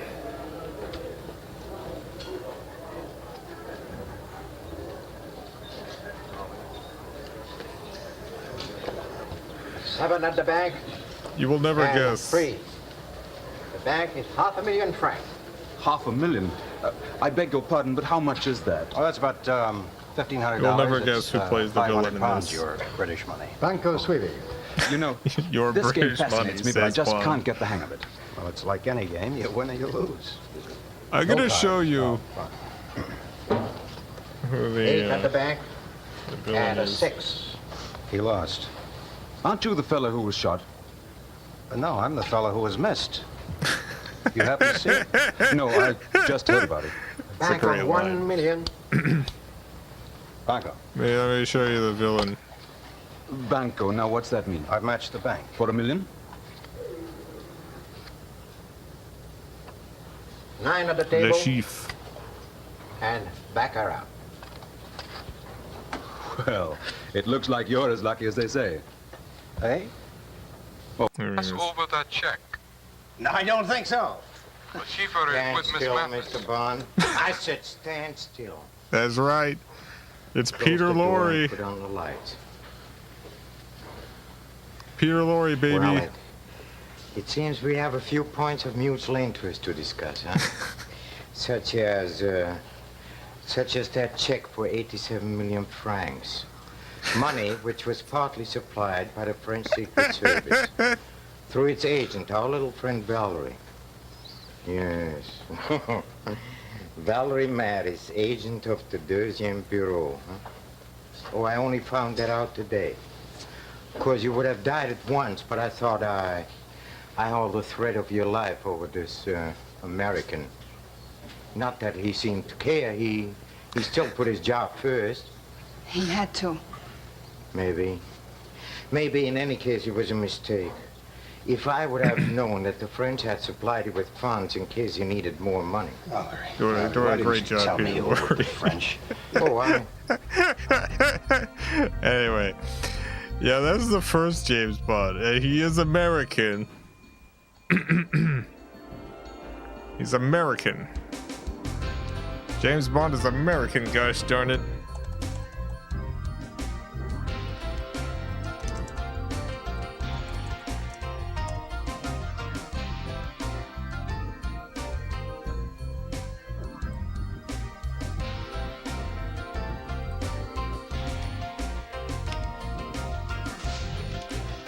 Ah.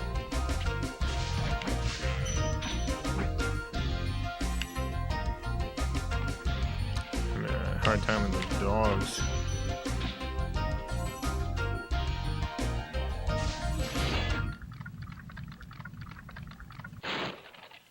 Nasty Nork has put one of his most devious henchmen in charge of the artisan world.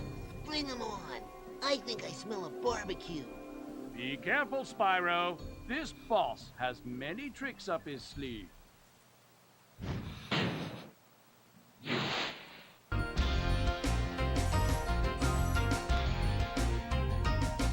Oh yeah, I forgot that I'm in a boss level.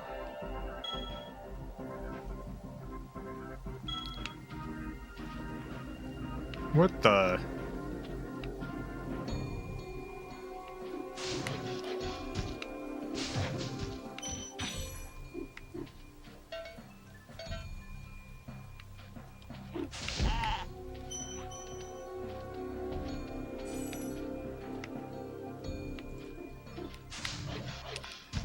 Oh God.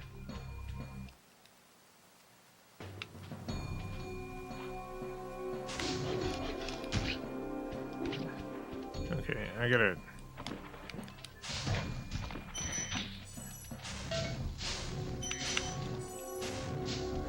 Gotta get better at dodging, maybe? Yeah, dodging.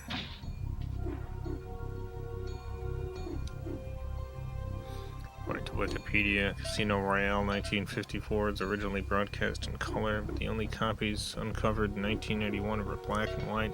Yeah, it was lost media for a while. Okay, this wasn't even the boss.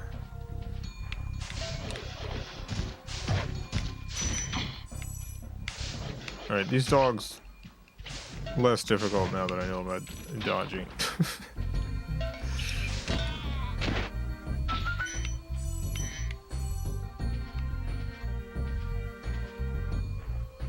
Oh wait.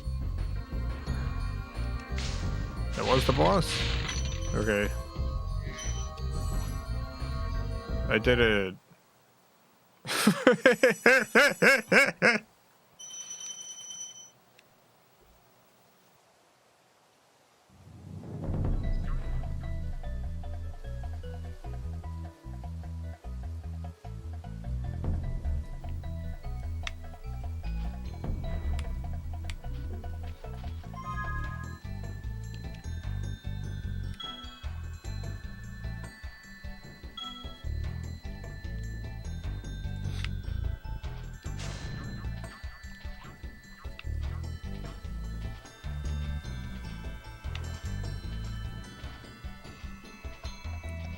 Okay. I guess we can go back to that other world now. Nice.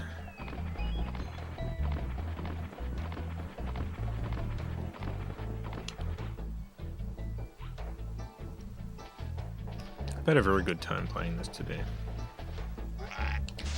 Like, you know, there might come a point in this game where things get difficult to the point where I start getting frustrated, but so far it's been extremely fun, and I'm definitely returning to this next week. It's just I don't know, it's just a nice to play game. I play a lot of games in this stream. Not all of them are quite as easygoing as this. Quite as enjoyable.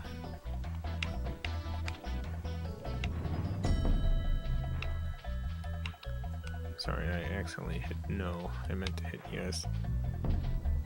10 out of 10, absolutely.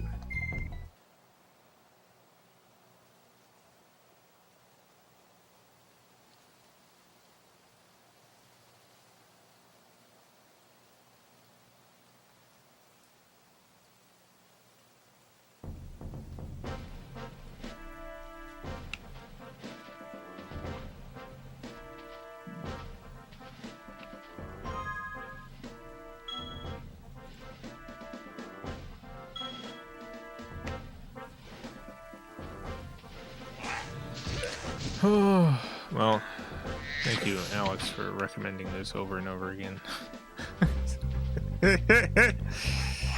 I just never really got into the Spyro games for whatever reason.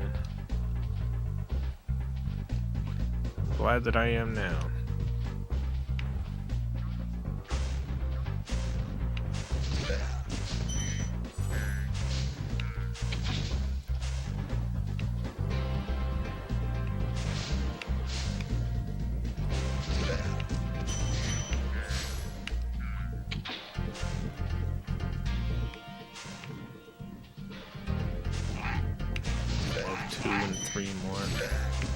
Yeah, what does everyone view as the best Spyro game? So I have a few of them. I don't remember which ones I do have. 2 is my favorite. I know I have at least 2. Let me see if I can.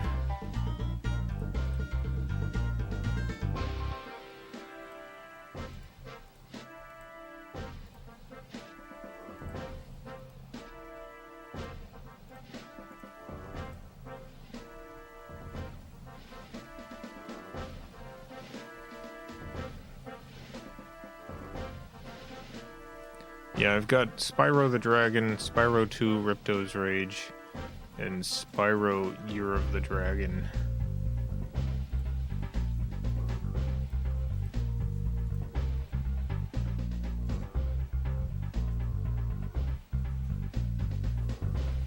I don't think I have any of the PS2 games, if there were PS2 ones.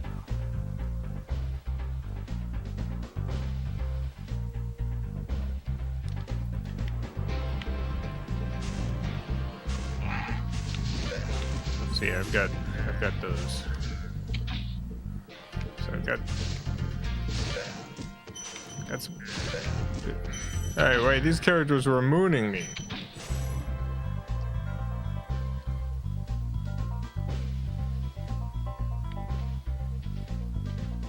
I can't believe it.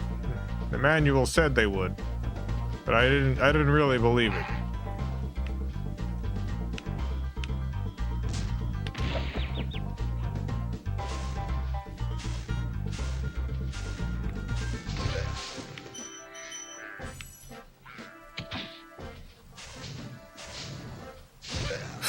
Doing it again. Trying to show me their little bottoms.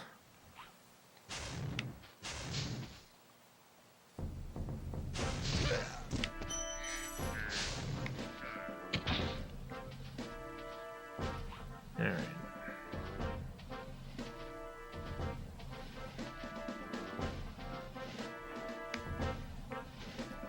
That'll be it for tonight. Thank you all for tuning in. Special thanks to the FilmCow Patreon supporters. Greatly appreciate the support. I will, of course, be returning again tomorrow with Scuffy.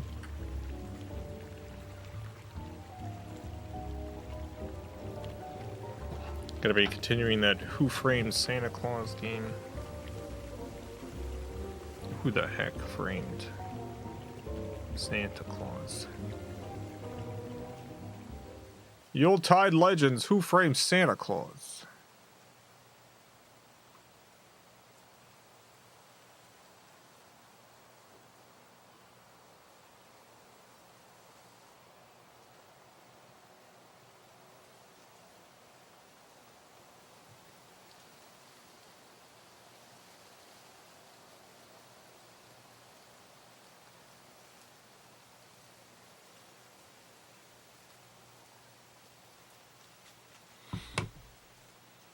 Yeah, I guess that's it.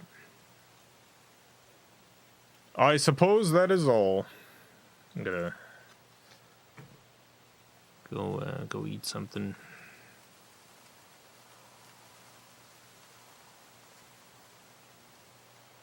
Continue working on the setup for my new stream stuff. It's a nice setup.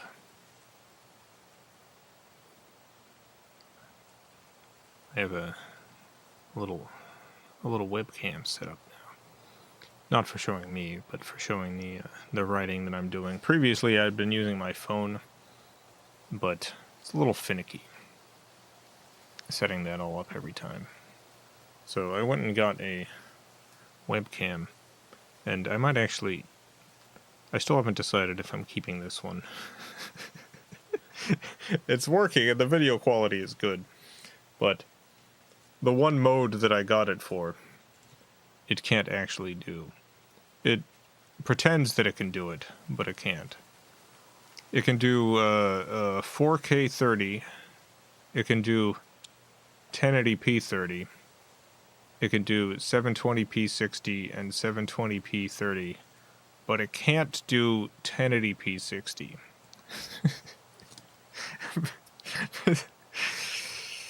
It's by a company with OBS bot. I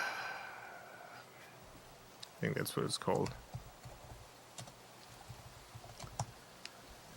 Yeah, OBS bot. And for some reason, their 4K camera just doesn't do 1080p 60 right. It just... The video it gives you is so low resolution and pixelated. It's really weird. It says it's 1080p, but it's like... I don't even know if it's 720p. There's something wrong with it. There's something wrong with that one mode. And it appears to be something they're aware of, because there's like discussions on various forums and stuff like, hey, why doesn't this work?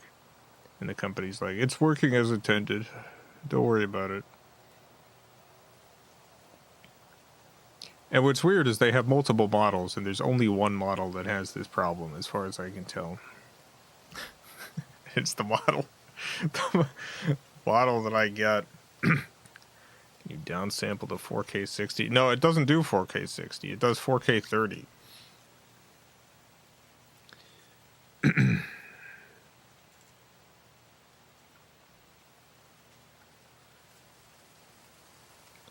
You got lucky. I got lucky. I might just get the... Because I was planning on using it in 1080p 60. Not because I'm planning on streaming at 60 frames a second. I was going to be streaming at 30 frames a second. It's just... You know, sometimes there's dropped frames and what have you, and so if your camera's running at 60 and your OBS document is in 30, then one dropped frame is just, no one's going to notice it. It'll be fine. But it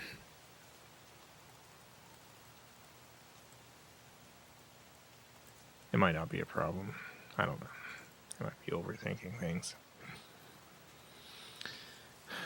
It just annoys me that the 1080p model, because I'm not going to be using this at 4K. I'm going to be using it at 1080p. And the 1080p model apparently works fine, but the 4K model does not.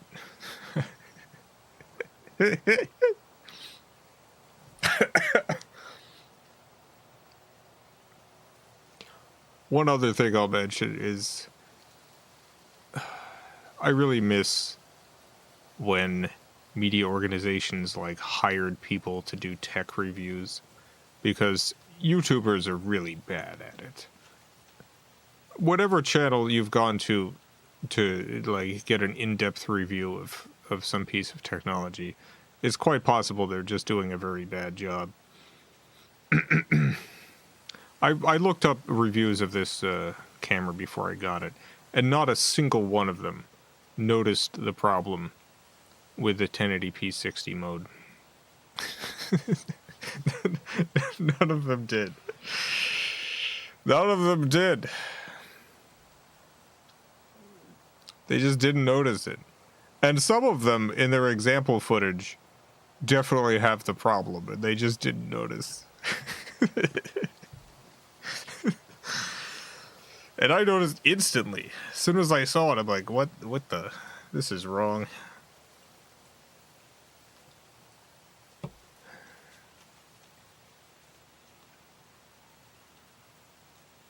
It's just a lot of people who know how to run a YouTube channel, but don't know how to do tech reviews.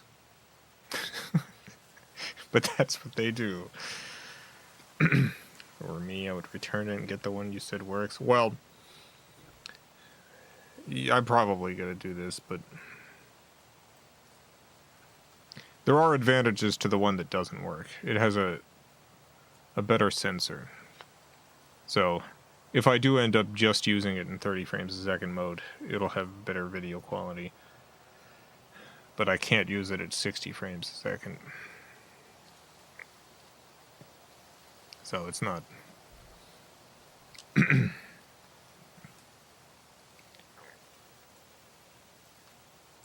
It's complicated.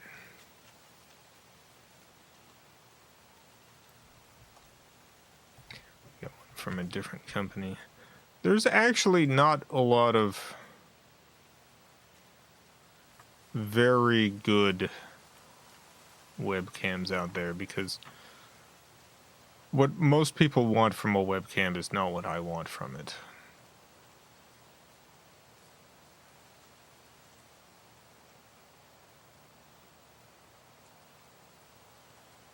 There's almost 300 people here. Any of you an employment lawyer? Can I ask if it's normal to ask for a retainer fee?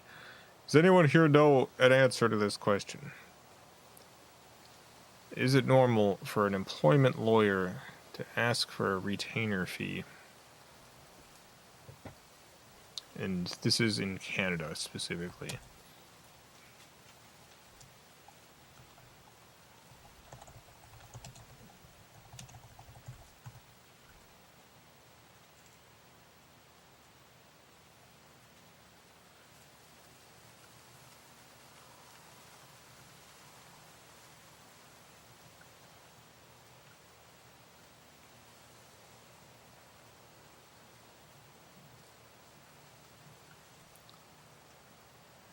Just from like, yeah, I'm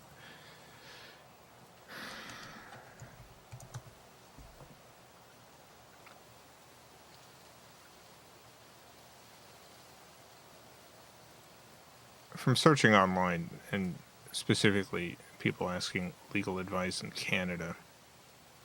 It seems yes.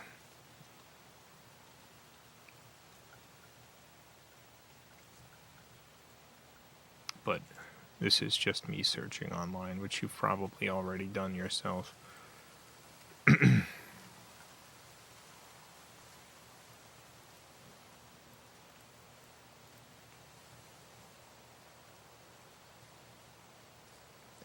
they're not a public defender, they're going to want money. There's only a couple of, like, specific type of instances in which a lawyer is going to be operating specifically on like the eventual a cut of whatever you get from their services.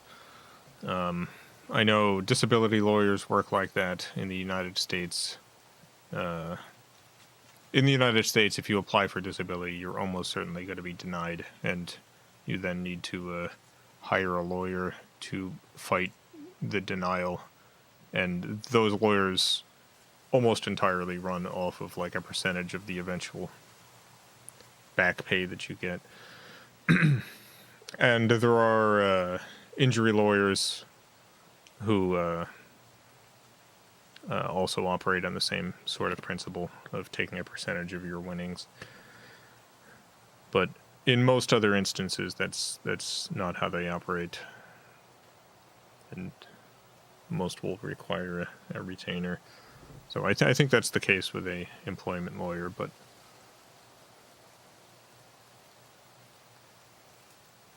this is just from cursory searching and absolutely not not a professional answer.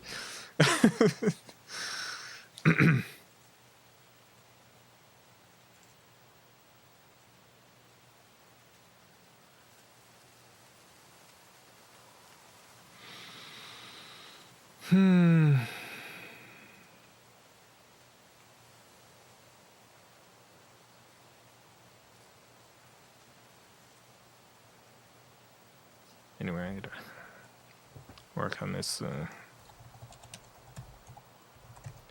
this problem.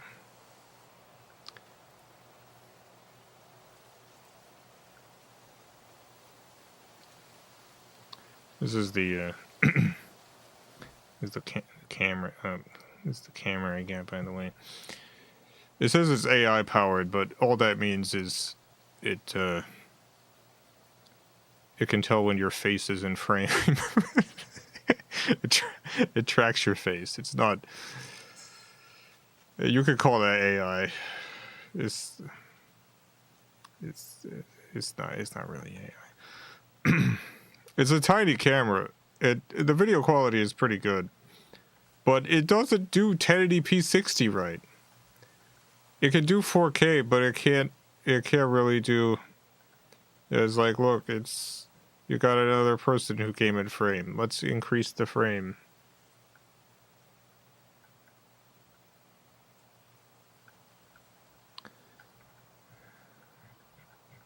They certainly use the word AI a lot for face tracking, but that's the buzzword now.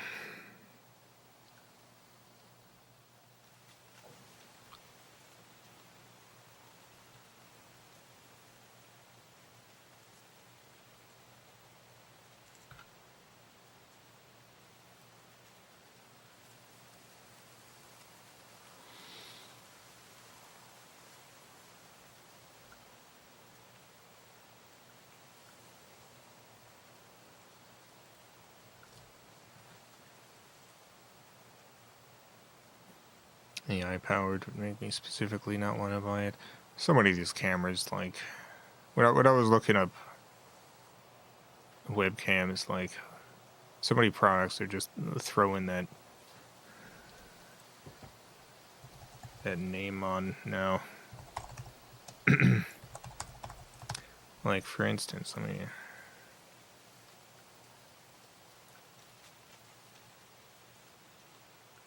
You find the funniest examples of this.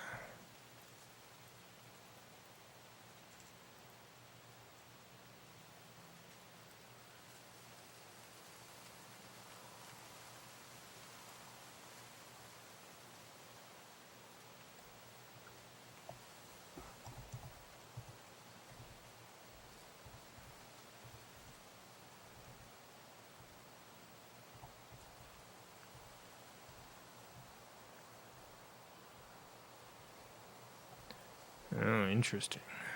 Okay. There was a piece of software that used to advertise itself as AI powered, but doesn't anymore, which is very funny.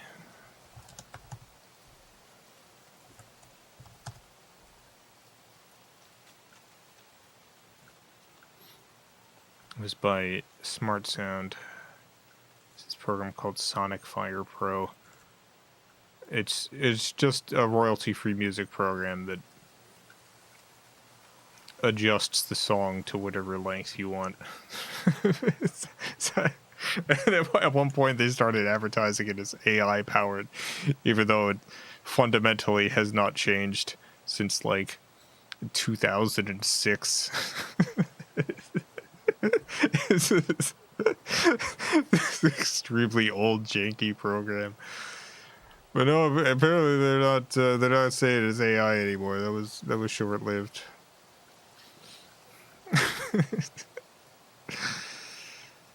Cool.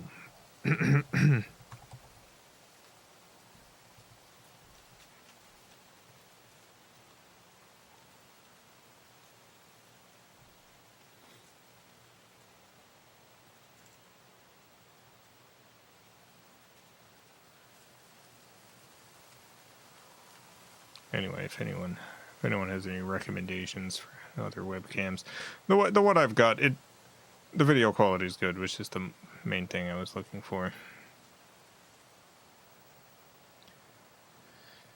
What do you think about all those tripod cameras that move with you and have face tracking? Well, this company makes those, but I didn't want that.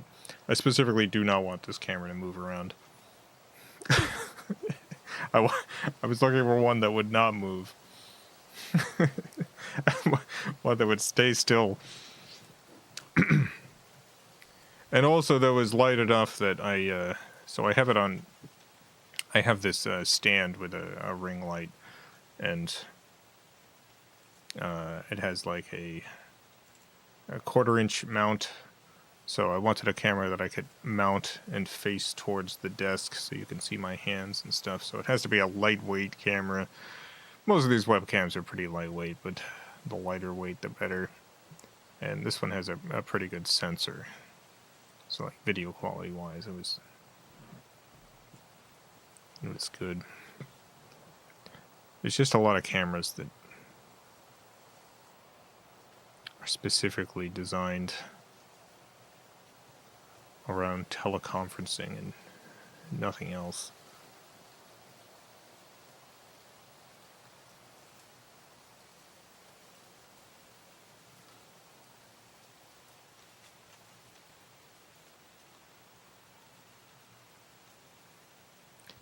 Use a GoPro. You know, I don't think a GoPro is the right camera for me.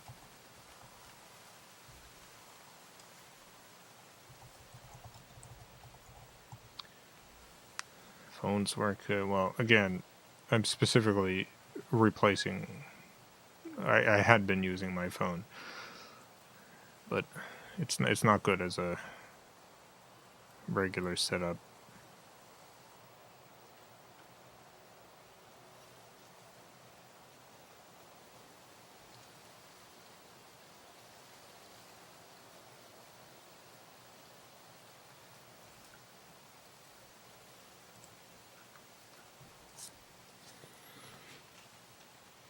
Yeah, I guess I'll be figuring out this problem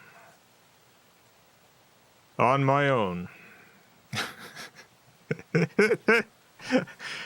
I just don't think there's like very many good webcam options out there. They just, for whatever reason, there just aren't. There's just not a lot of them. There are people who use have very elaborate setups with like DSLRs and stuff, and that's obviously like the highest possible quality you're gonna get, but a little overkill for what I'm doing, and also hard to have a DSLR suspended above the desk permanently.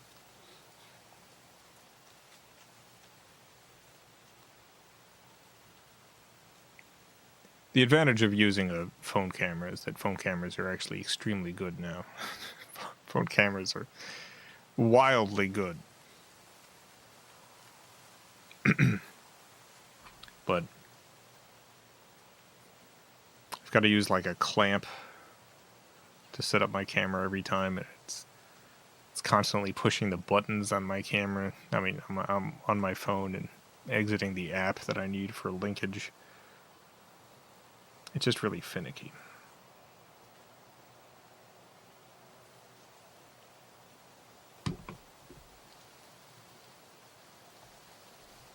It's very finicky.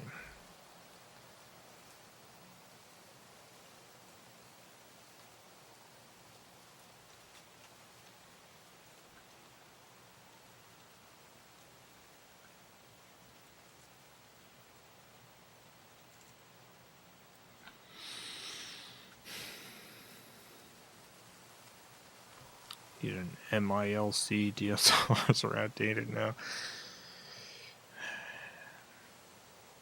I don't think I need to go beyond DSLR. I'm fine with mirrors.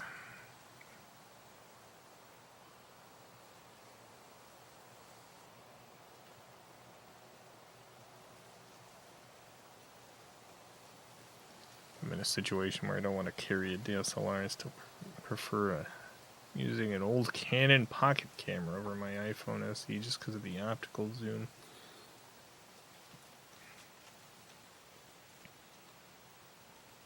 Yeah, sure.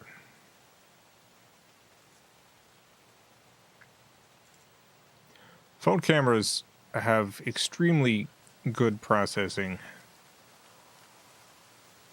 at lower resolutions.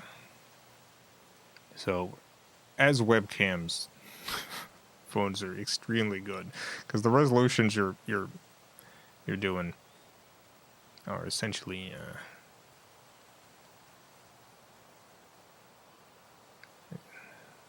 as low as it goes for photos.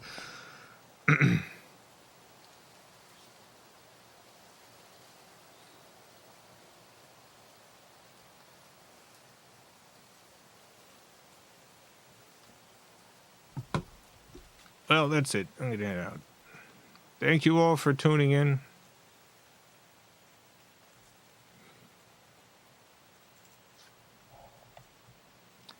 M43 cameras? What am I saying? Is the M43 camera. Can be very small but much higher quality than any webcam. I don't know what to... Oh, micro four thirds. Okay. Yeah, I don't know that this is gonna be small enough or light enough.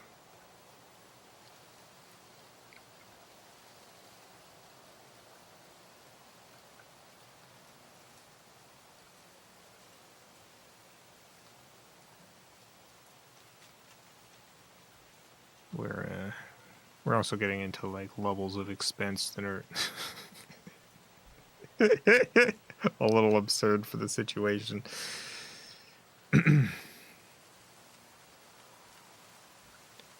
Like, you know, I want a permanent setup for live streaming of my letter writing and ghost drawing.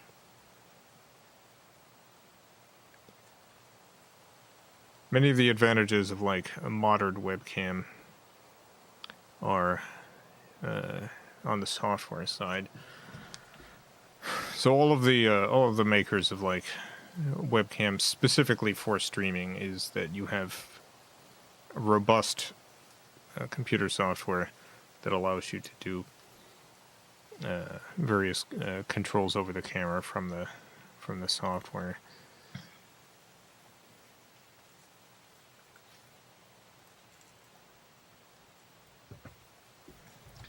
And also, they're very light and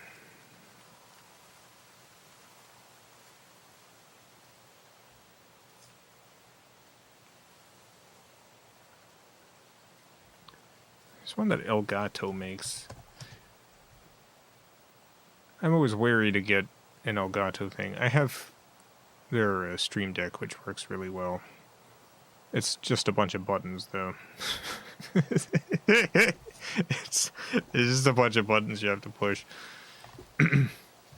Elgato mostly makes stuff for people who, like,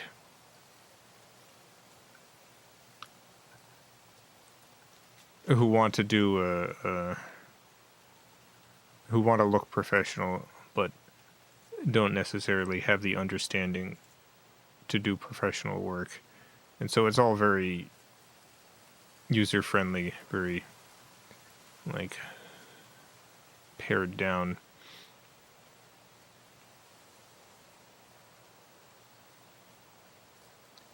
But I kind of have the feeling their webcam is going to be bad.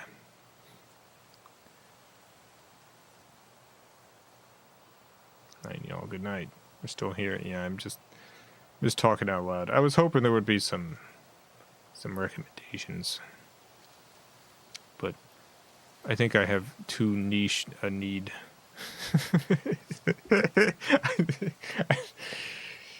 I don't think there's many people who have the specific set of needs that I have for this.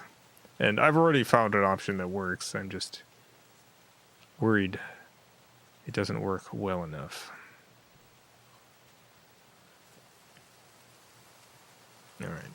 Thank you all for tuning in. Have a great night, great morning, afternoon, evening, whatever it is, wherever you are. Have a good one.